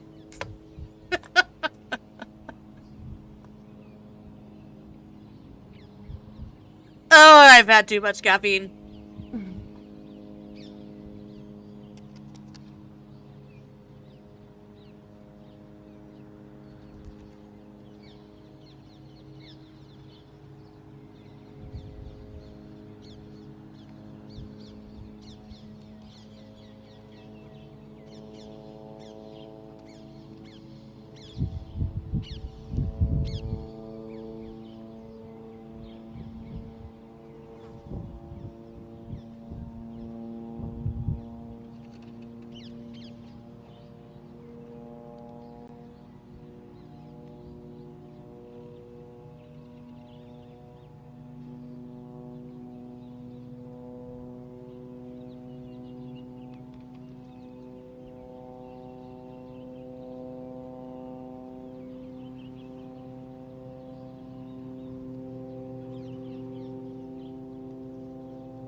The green triangle, just like the Order of the Dragon, Knights Templar stuff.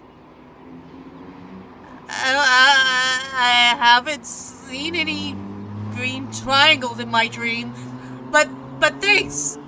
Now I'm probably gonna see green triangles in my dreams tonight, along with the consistent buzzy noise that I've been listening to the last goddamn 12 hours. Thanks a lot. Thanks a lot, y'all. That's just what I needed.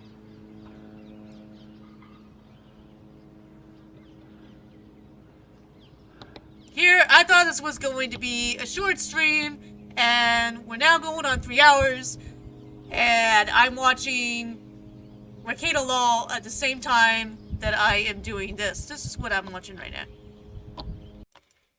Let me show you. Let me pull it up.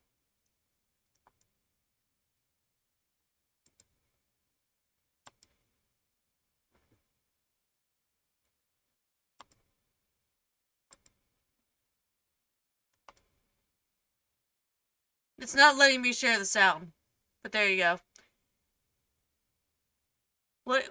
Once Bitten? That's what we're gonna be watching? I can't show you that, or we'll get in trouble here. He started a watch party. I gotta change it. Gotta change it back. Copyright, copyright, no!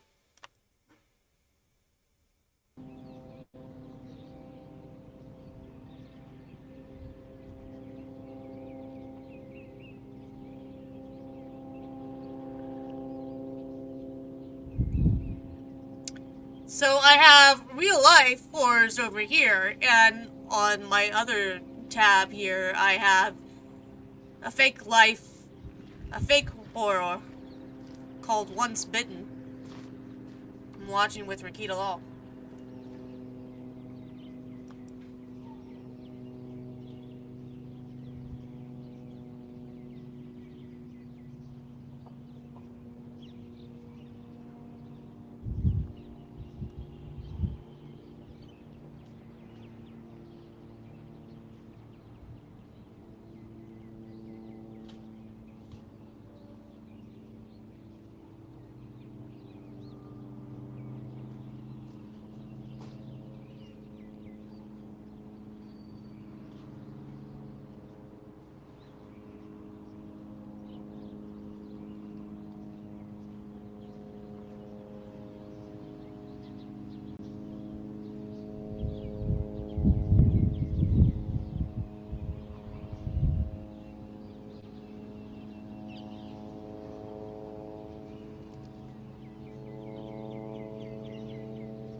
I am at 2 a.m. Wait a minute, I missed something.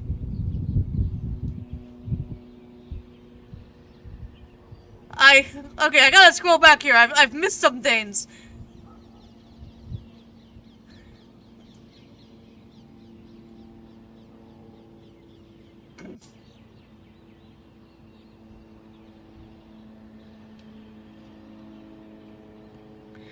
Okay, I gotta catch up. The Green Triangle was side of the community center in my dream. I mentioned it, and now that's where some of us meet up.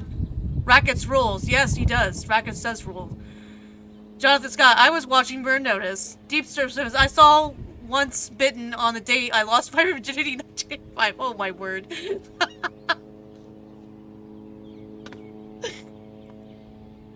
Oh my god.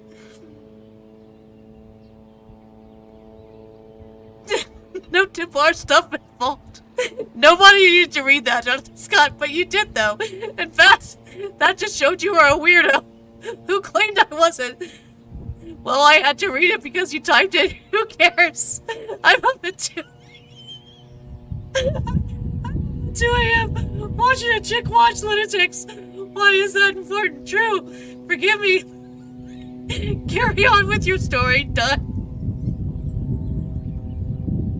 I'm dead. I'm dead.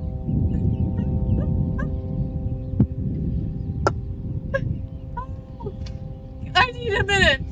I need a minute. Go.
deep surface. I think I might be. Was the first 5,000 the one that we're supposed to get an award of some kind? I started following him around Rittenhouse.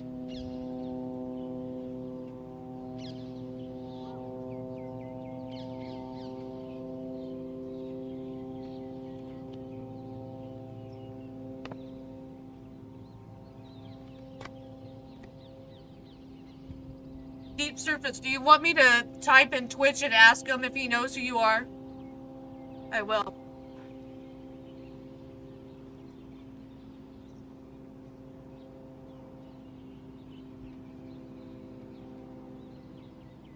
I might just tell him, come get your boy Deep Surface.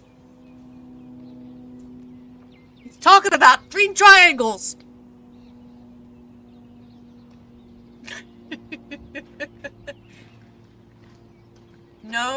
No to ask him if he knows you? Or no? That's not what you're talking about.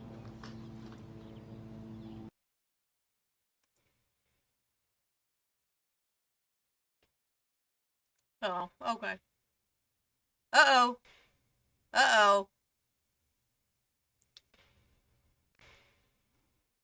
We've lost one. We've lost one. No! Maybe it'll come back. Let's give it a minute.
Oh, no.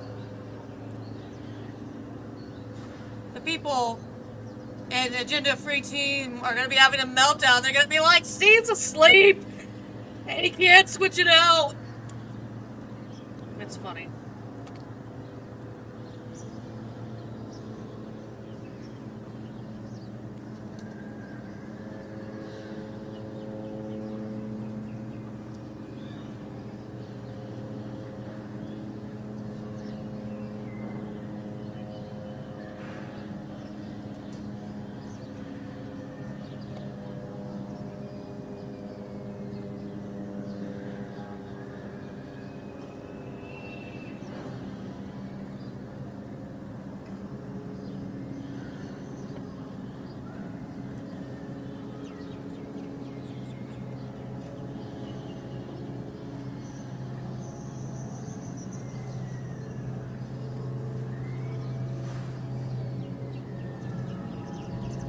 Oh, yay! It's back!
I think it's just referring to how long he's been around.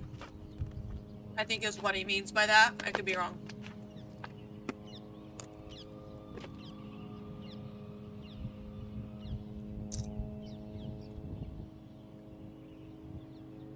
Locals is the messaging board that a lot of creators on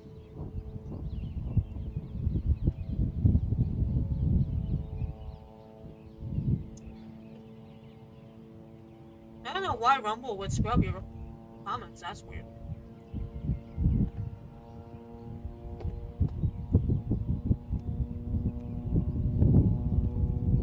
But the locals is what a lot of the platforms that the creators on Rumble use. And apparently Twitter's gay. That's all I gotta say. Twitter's gay.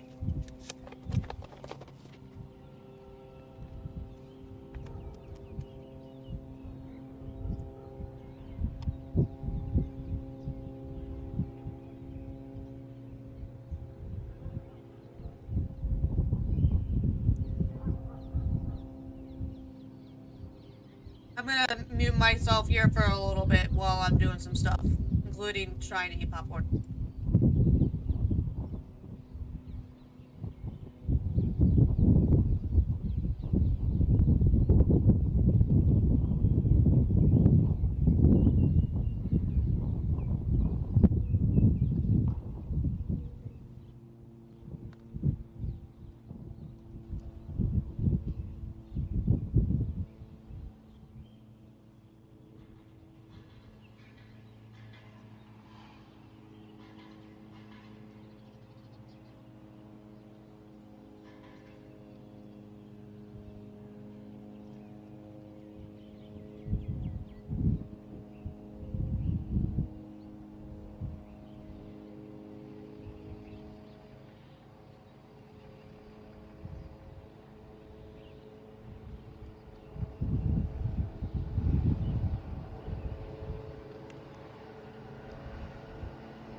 Thanks for joining.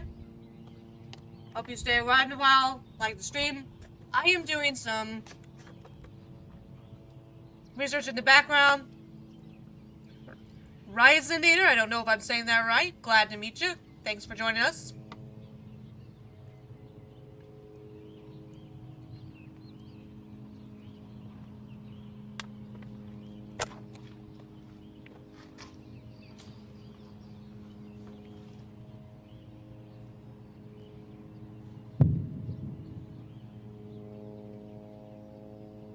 I'm doing research. Eat some popcorn. I'll be back in a minute if I have something.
I'm in Ohio, so it's 2 a.m. here as well. We are going to switch gears here for just a little bit.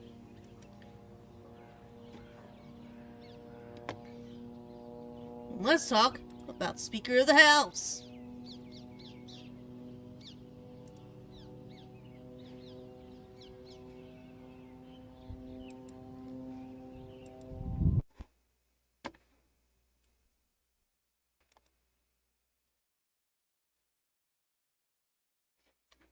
Make sure I'm not muted. Okay, I'm not muted.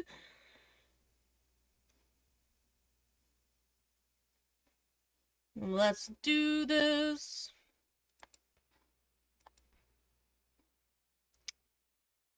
What?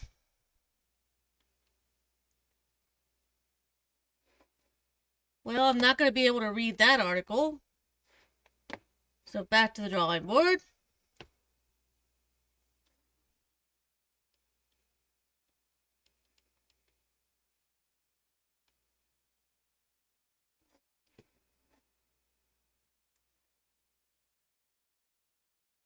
Hold on a second here.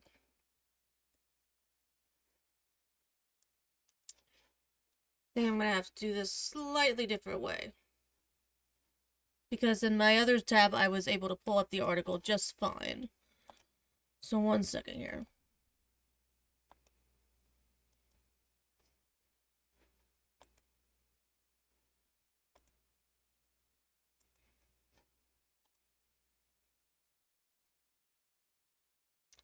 Here we go.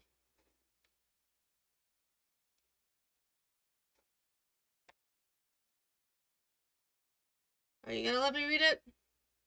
Please let me read it.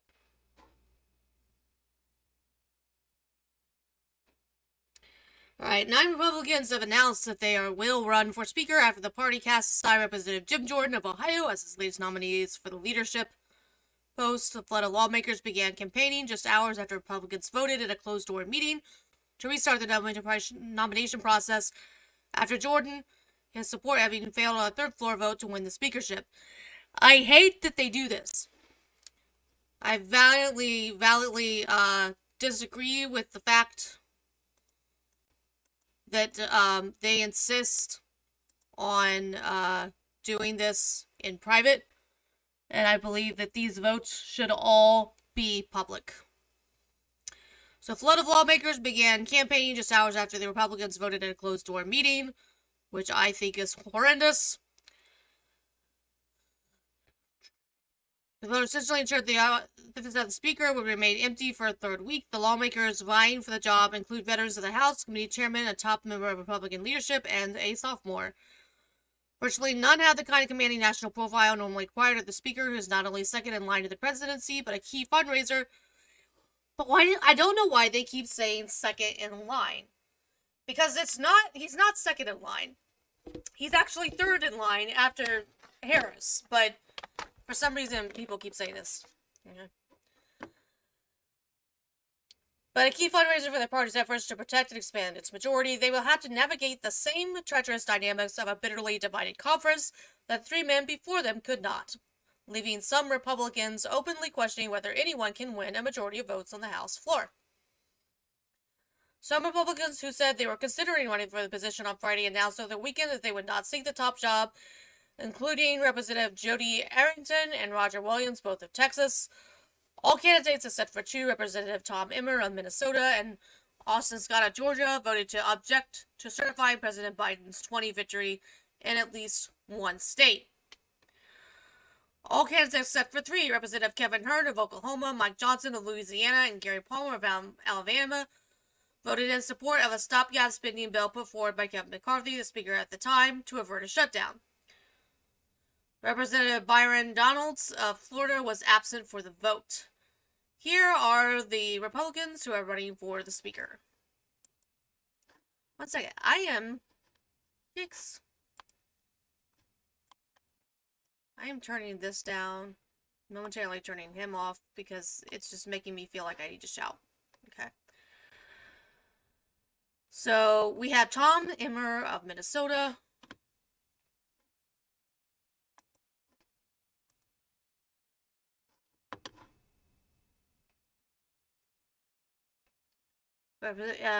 He's the majority whip. Mr. Emmer is 62, is the highest ranking Republican in the race, endorsed by Mr. McCarthy. Mr. Emmer is number 3 Republican in the House, whose job is to whip or count votes to pass the Speaker's agenda.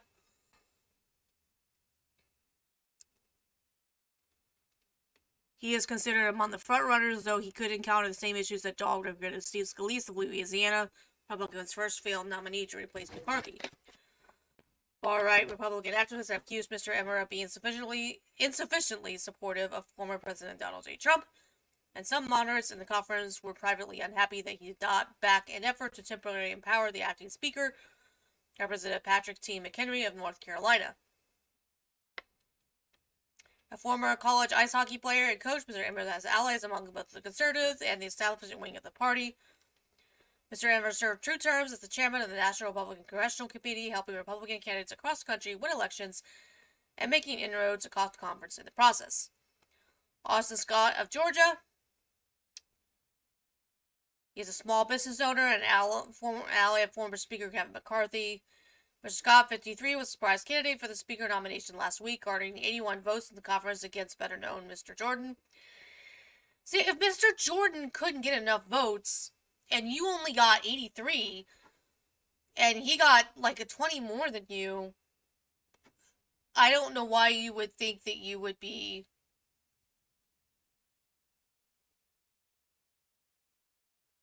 I don't know. I'm confused. I don't understand why he thinks that he would be able to get enough votes, but okay.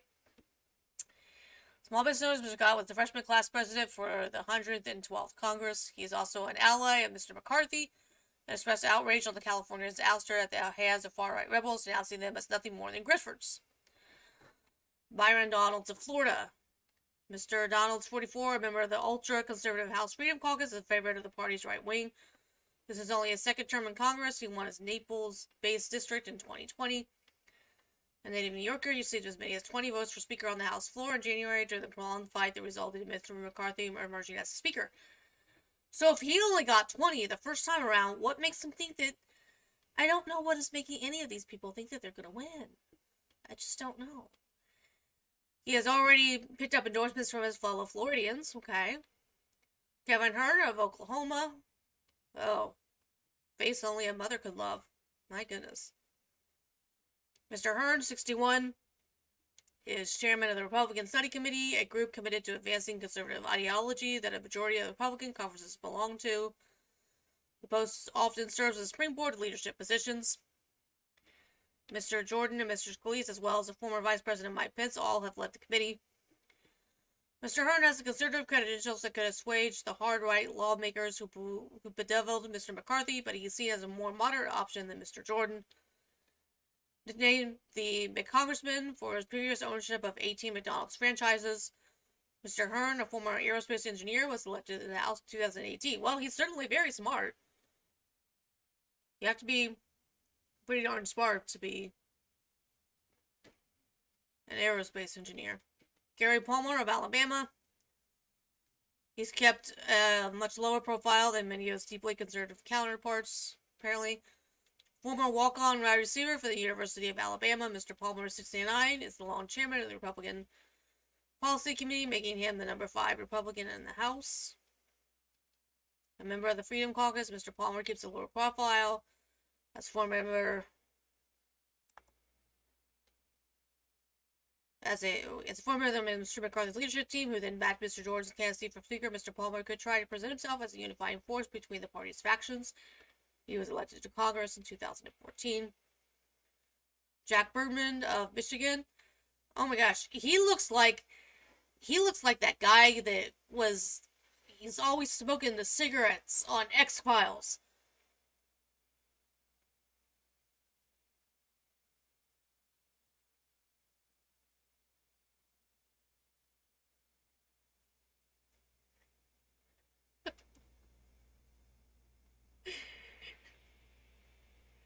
Oh, I have the funniest chat on Rumble.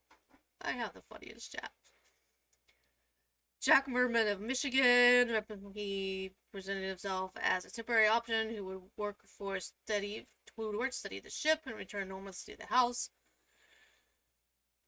Few people out of his district may be familiar with Mr. Bergman, a retired Marine Corps Lieutenant General. He represents Michigan's Upper Peninsula, northern half of the Lower Peninsula, a highly decorated naval aviator. He has earned cachet?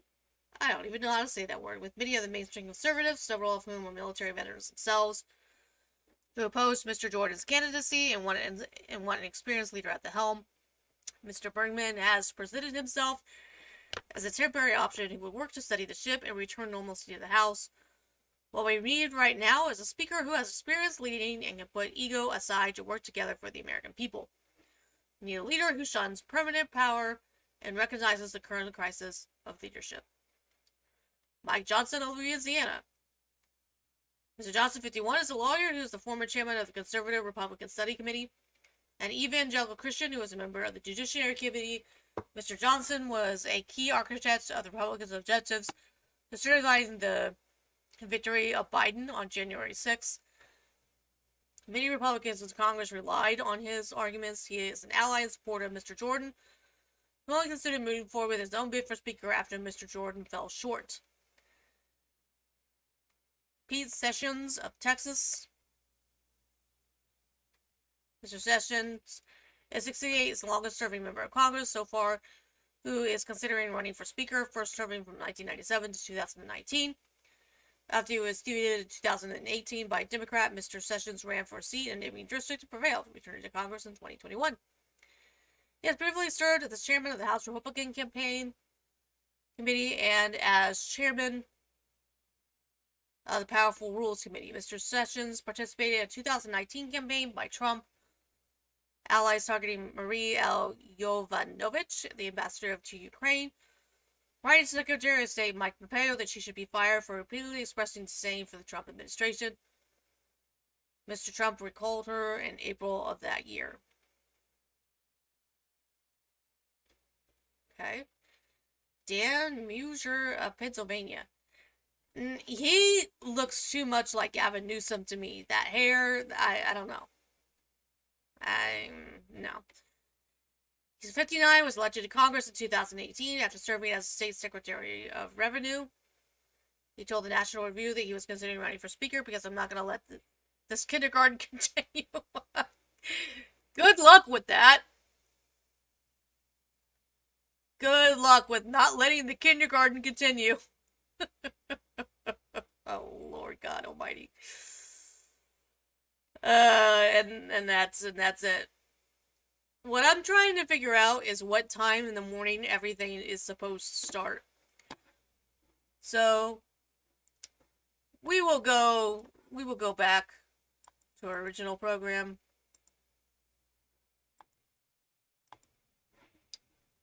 But that's a little bit of what I'm currently researching.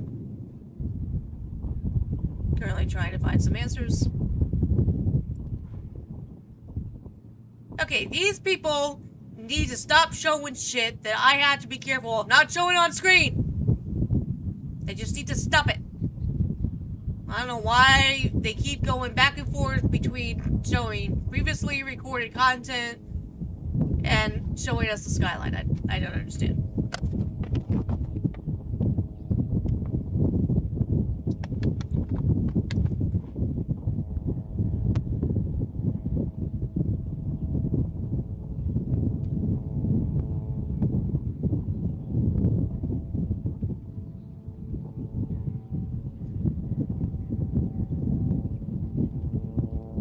Something might be happening with the Speaker of the House, though. That's what I'm trying to figure out. I'm trying to figure out whether they're going to start meeting at 9 a.m. in the morning, or whether or not stuff is happening closer to 10, or what. I'm going to keep looking.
overnight, there was a lot of bombing overnight. 3D Vic. It was some of the most intense bombing that they've had in a while. What happened in Africa? I don't know.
I agree. I don't like to see innocent people die. It's unfortunate.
I found something from C-SPAN. At this point, for Monday, October 23rd, they have the U.S. House of Representatives meeting at 12 p.m. But I don't know how that's gonna go because I think generally at some point they have to have probably a closed door meeting, and then they have to decide whether or not they're actually going to hold a vote.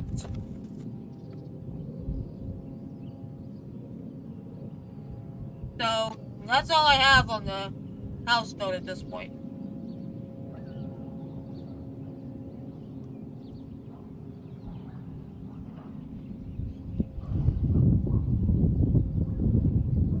And I'm wanting to kind of know because I'm wanting to be up in time to cover it.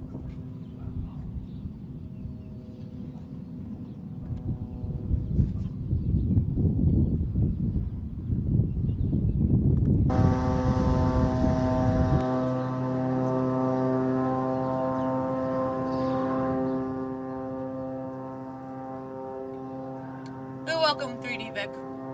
I'm trying to update as much as possible. You said something, is that the idea? I don't know if you were talking about something that they were showing here on screen. It's hard telling what that was.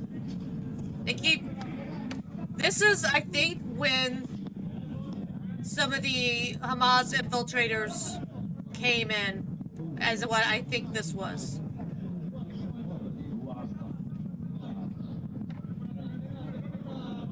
I've been knowing a whole lot more about politics than what I've been wanting to in the past. I need to start paying more attention to what's going on at the local level and not so much the national level.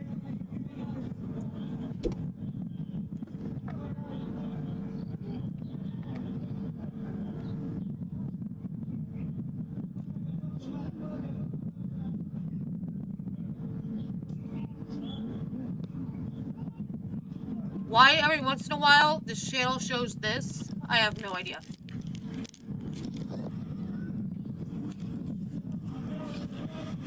But I don't think it's anything gory, so...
IDF stands for the Israeli Defense Force.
switch out something here.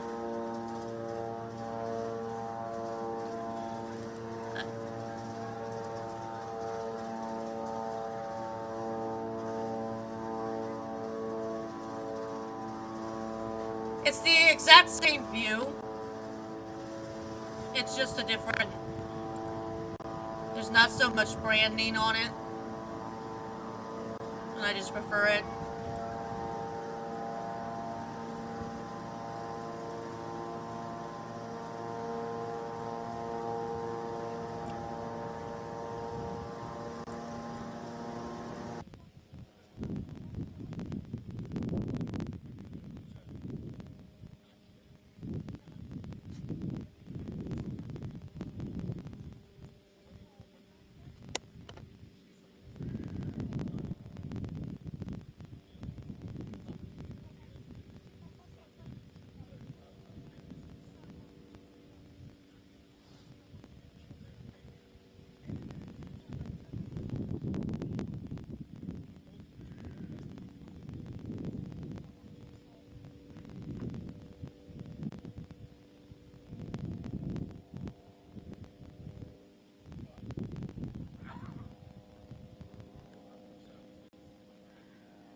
Really?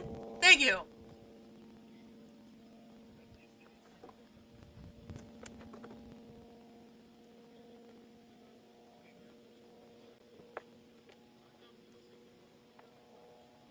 Just FYI, the stream will be ending at some point.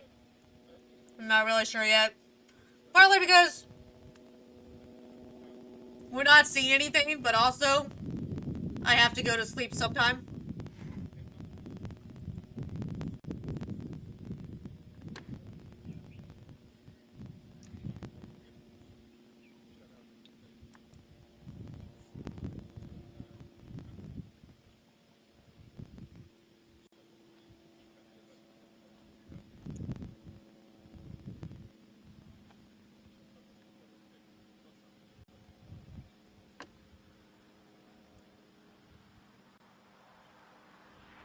I think I may go until the Rekieta Law watch party is over.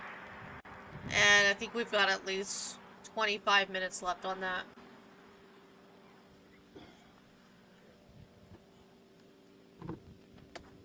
Well, I had a very long stream earlier because there was a lot going on. There was a lot of action. Bombs were pretty intense. The bombing was pretty intense. I signed off for about 2 hours, and then I wanted to come back when I knew that it was daylight, and I was hoping we would actually see something. But we're hearing a lot, we're not seeing a whole lot.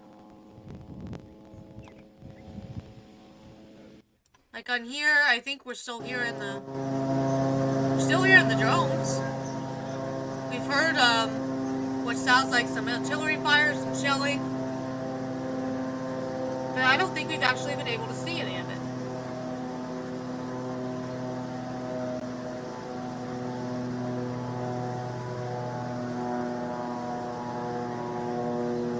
I work second shift too. I have to go into work on Monday at 3:30 p.m.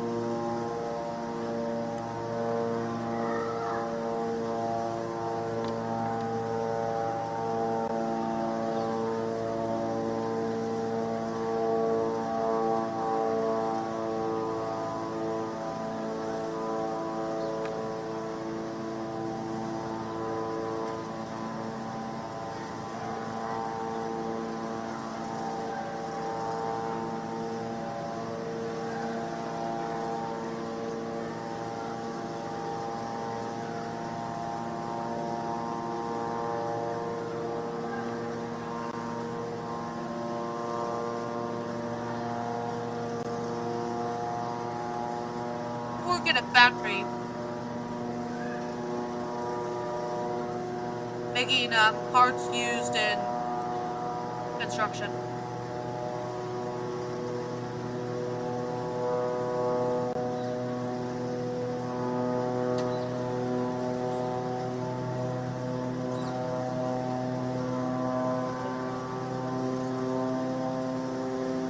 And it would be nice due to some of the physical aspects of the work and some health issues that I have if I could just go on disability, but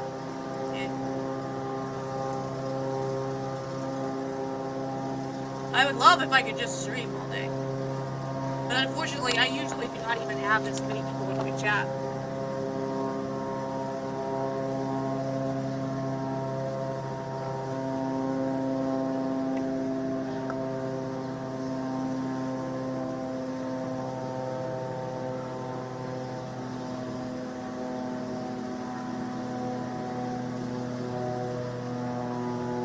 That's cool, Jonathan Scott. That would be a fun thing to be able to do. We can stream all day? No, I can't stream all day. I have an actual job that I have to go to. Let's start it out. Well, I mean, my show is kind of like a quote-unquote network. It'd be called the Chugi Network or the Chugi Show. I work for Texas Instruments. I'm trying to remember what Texas Instruments is. I know I've heard the name. What was that? I heard a boom.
This thing that I'm watching with Rakita Law,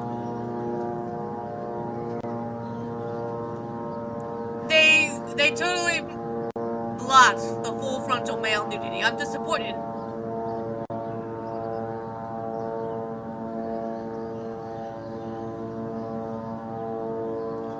Photolithography machines. That's cool.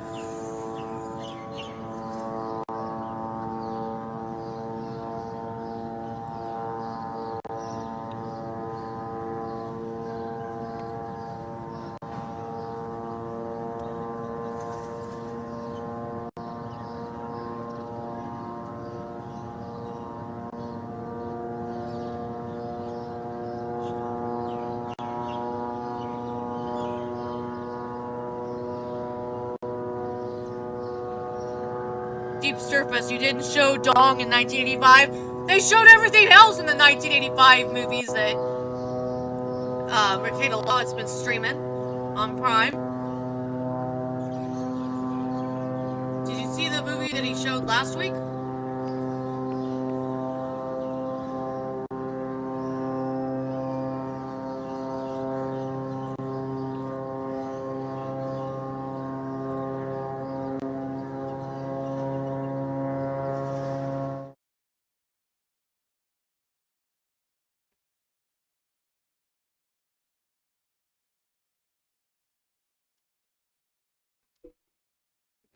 Oh, he flipped off of that, and the drone noise has stopped for a short time. Look at all the damage that they have done with their strikes. It's crazy.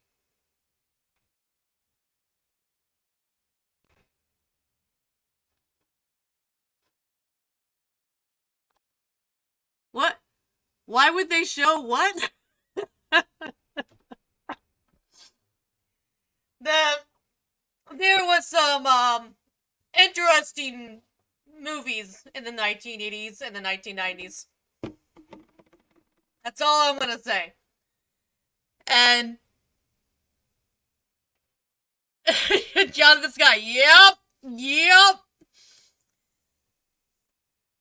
And see, I was not allowed to watch any of that in my ultra-conservative family that I grew up in.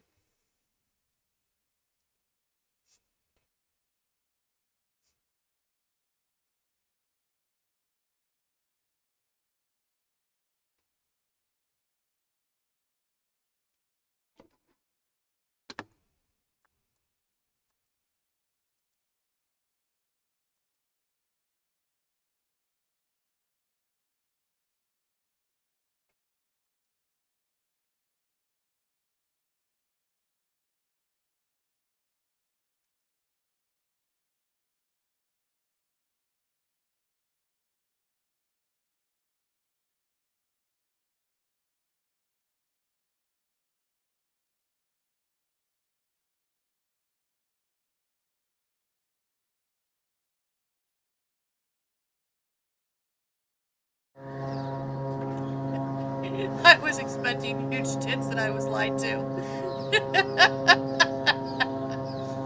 Oh no! No, the drone noise is back. Never saw any dawns. Ooh. Listen. Probably a fighter jet.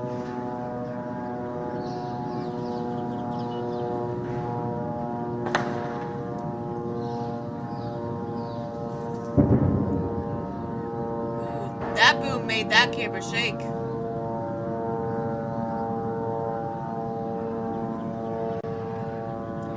See, if this station was using this, the Joel, it's called joelpura.com projects / multi-video frames, he would be able to put these two videos side by side the way that I am.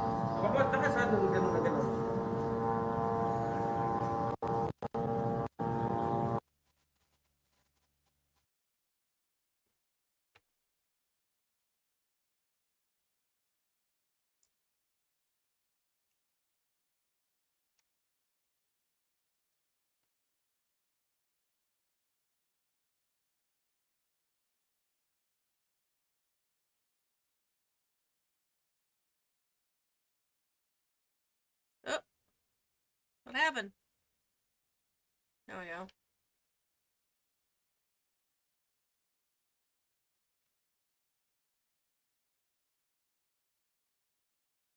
Let's see some shit blow up.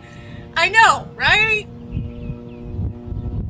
We are being deprived boom booms and fireballs. And the only way that I'm gonna sit here and stream 7 more hours is if you all blow up my chat with Rumble Rants. That's just all there is to it.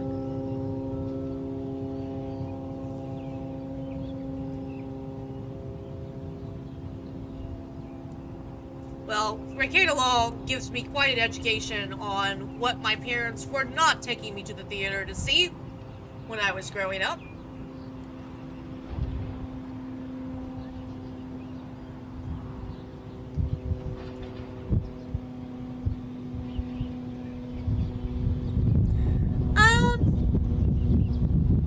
There's been some things that I've watched and I've been like, oh, okay, we have dogs.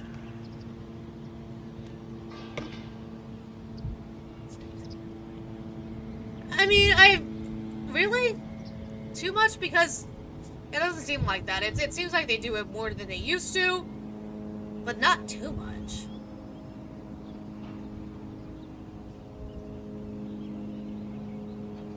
But personally, I feel like the female nudity it's pretty bad in some cable shows that you can watch.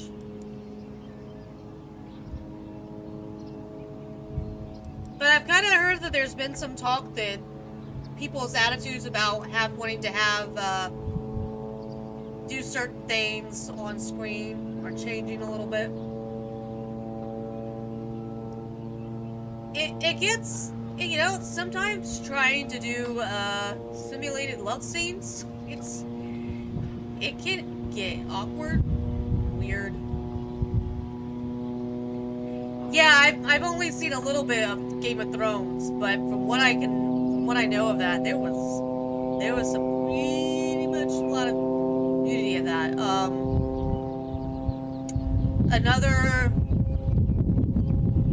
I'm assuming that you're a guy, so naturally you would think dicks are gross. But I am woman, hear me roar. Oh my god, I need to go to bed.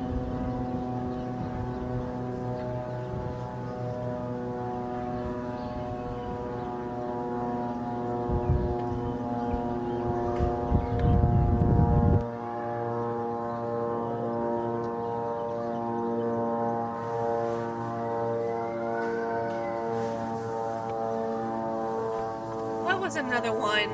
It wasn't Game of Thrones, but it was a cable show. It was based on a book. That was one of the few ones that I saw full frontal nudity in it.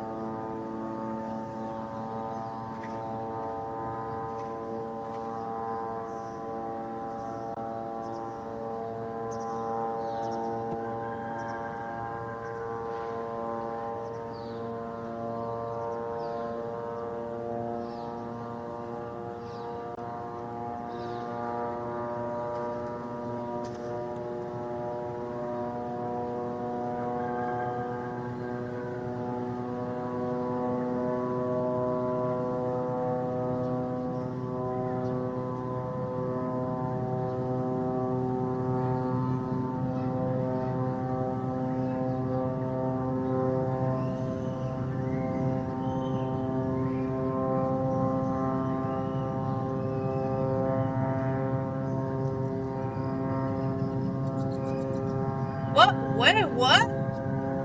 Holy moly! I just gotta... Whoa. Thank you, Jonathan Scott. Thank you very much. I appreciate you. No one wants to see dogs, nice tits, and hot chicks.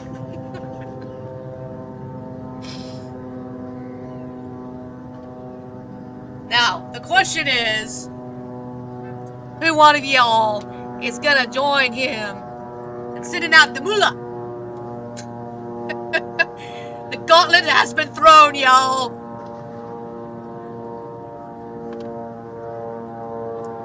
I appreciate it. Maybe now I will be able to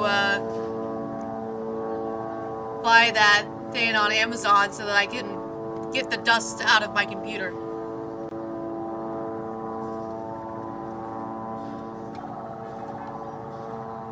But I still won't be able to stream until like 8 a.m. in the morning my time. I'm sorry. I think when Mercado Law ends, I'm gonna have to call it a night as well. But trust me, that really does help, and I so appreciate you, man. I do.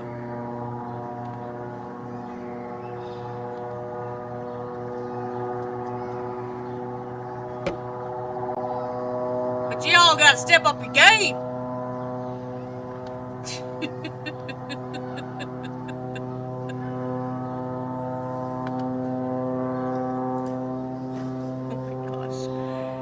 Not chicks with dicks, because there are not chicks with dicks, just guys with tits. Well, I mean, guys have nipples. That, yeah.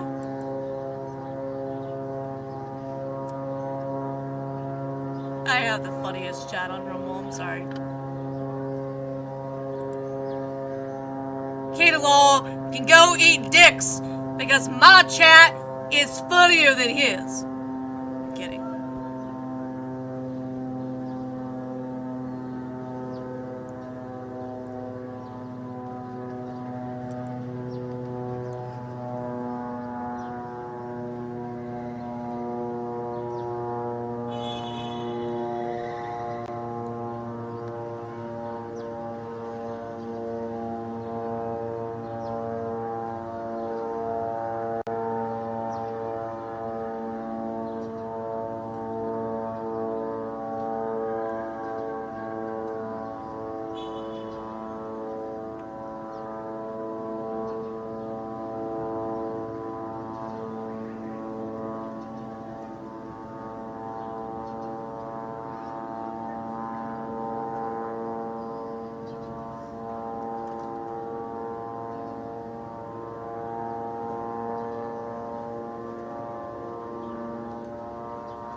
Horton sees a bedicked. What?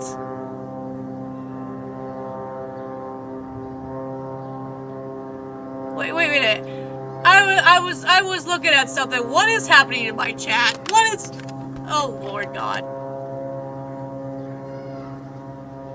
It is a line from a movie that sounds like a dirty Dr. Seuss book. Yeah, Dr. Seuss books. I have a first printing of one of his books. Horton sees a bedicked chick called More Boners. Look it up later, folks. Oh, bye, 3D Vic. Before he wrote the other books, he was way different. I think I've heard that. I think I've heard of that.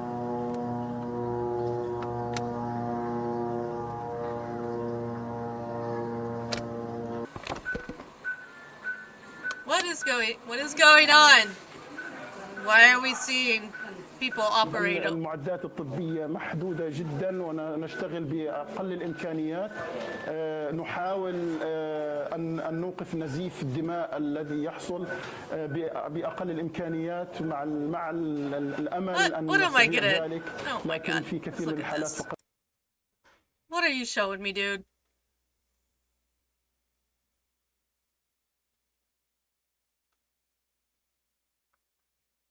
William Tell shot an arrow through an apple while standing up on his son's head. Wonderbar, she told in the movies. Yeah, what? Oh, Lord.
لا يعملون بسبب عدم وجود الموصلات المناسبة لها.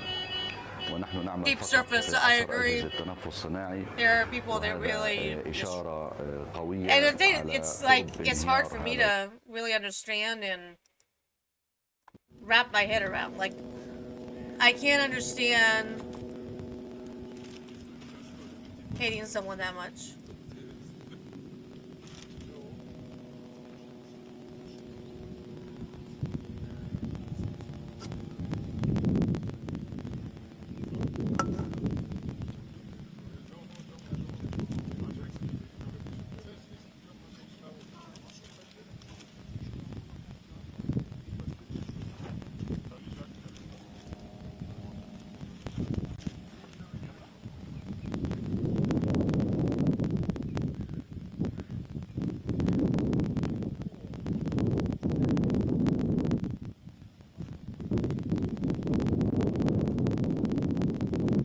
You would be amazed at what some comic books are worth. Even if they were like printed recently, if they had a limited run, they're worth a lot. It's crazy.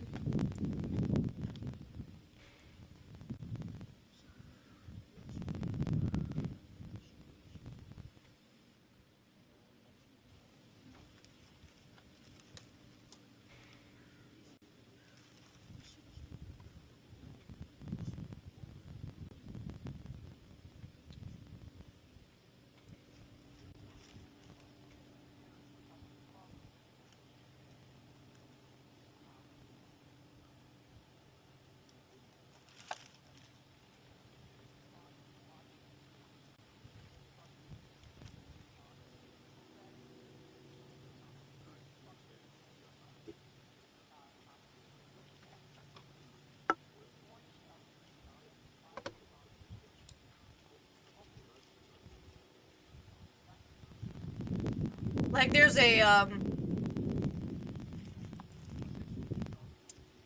a coffee shop near me that has a huge collection of different types of comic books, and it's kind of crazy how much some of them are worth, like over $1,000, and they might have just been printed in the last 2 years, but they haven't been around very long.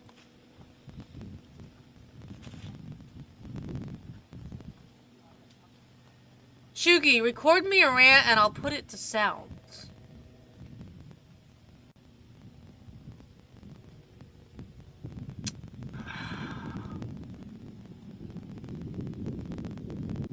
Shugi, record me a rant and I'll put it to sounds.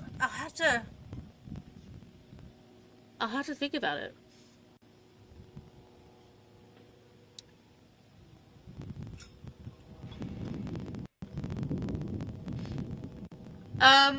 I can play a little bit. I actually used to write a lot of Christian songs. But I never had quite the didn't have quite the ability to really sit down and put them to music.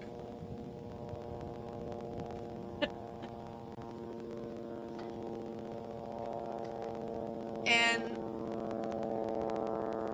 I mean, I did take music lessons for a little while, and I learned how to play an auto harp. I used to have one. I don't really know. I don't really know where I put it though.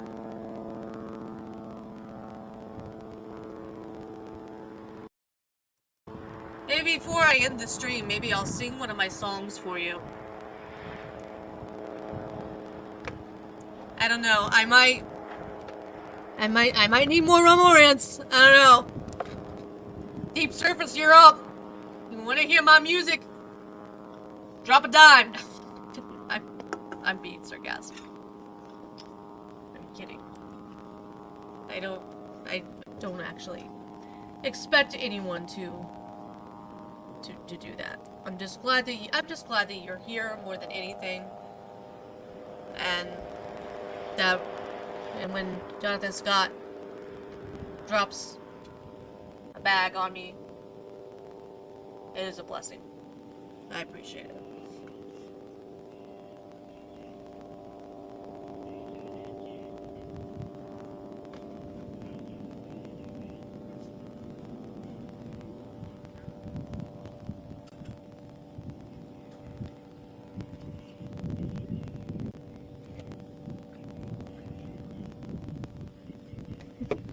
After you make it big, you can simp for me. Well, how long is that going to take? Oh.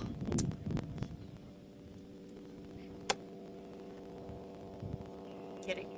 Kidding. Kidding.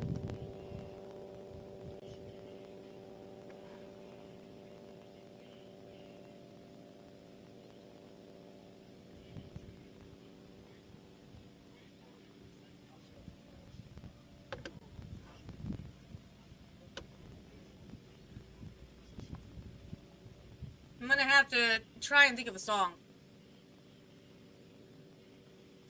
Make that rant so we can get famous and find out. I'm gonna have to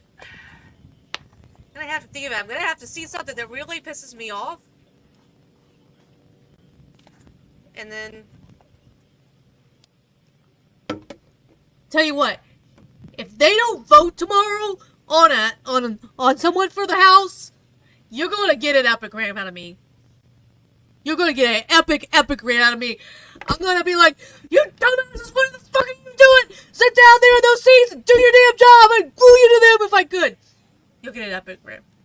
It'll be much longer than that and much better than that. But I gotta save it. I gotta save it until it actually happens.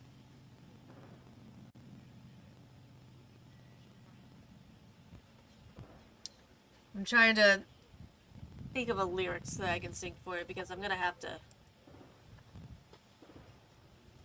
start winding down here. I'm trying to give me a few minutes here. I'm trying to think of the word.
Alright, y'all. The only thing that I can think of, the only song that I can think of off the top of my head right now is one that was kind of inspired somewhat by 9/11. I don't remember which anniversary it was that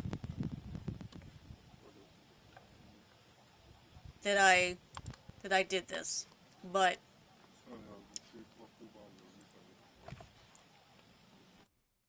nonetheless, it's the only one that I can for some reason think of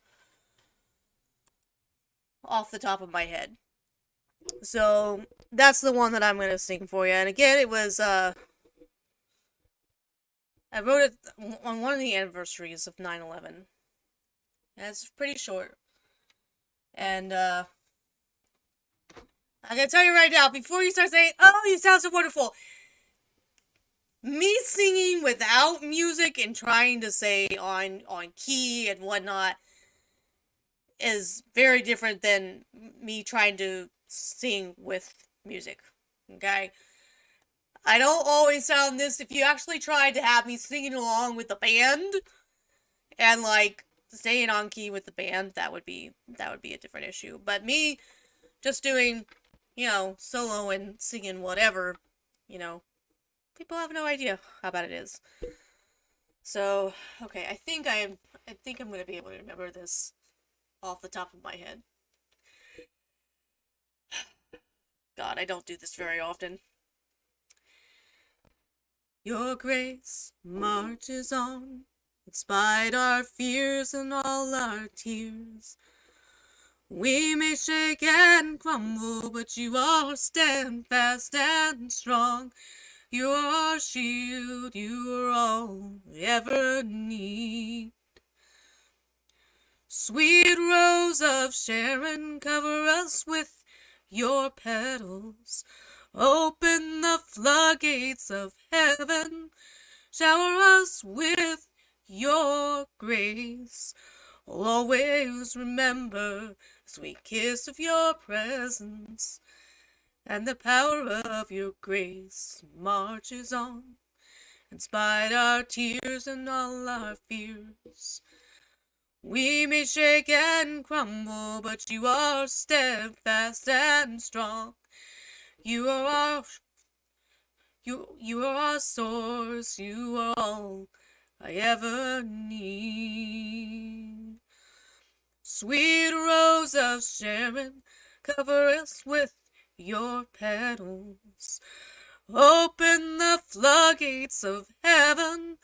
Shower us with your grace. I'll always remember sweet kiss of your presence and the power of your grace.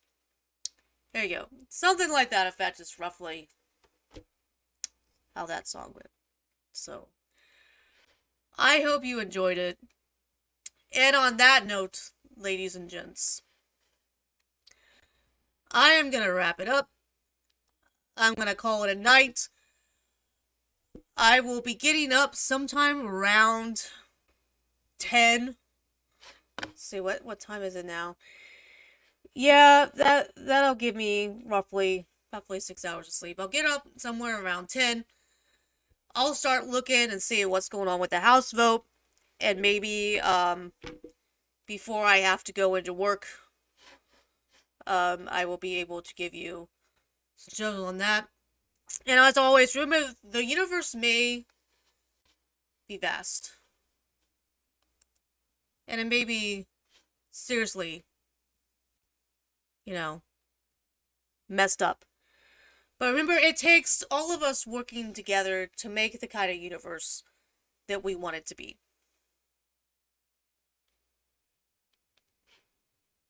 Alright? So, you matter. You are important. Go forth with God. God bless you. God bless the United States of America. God bless Israel.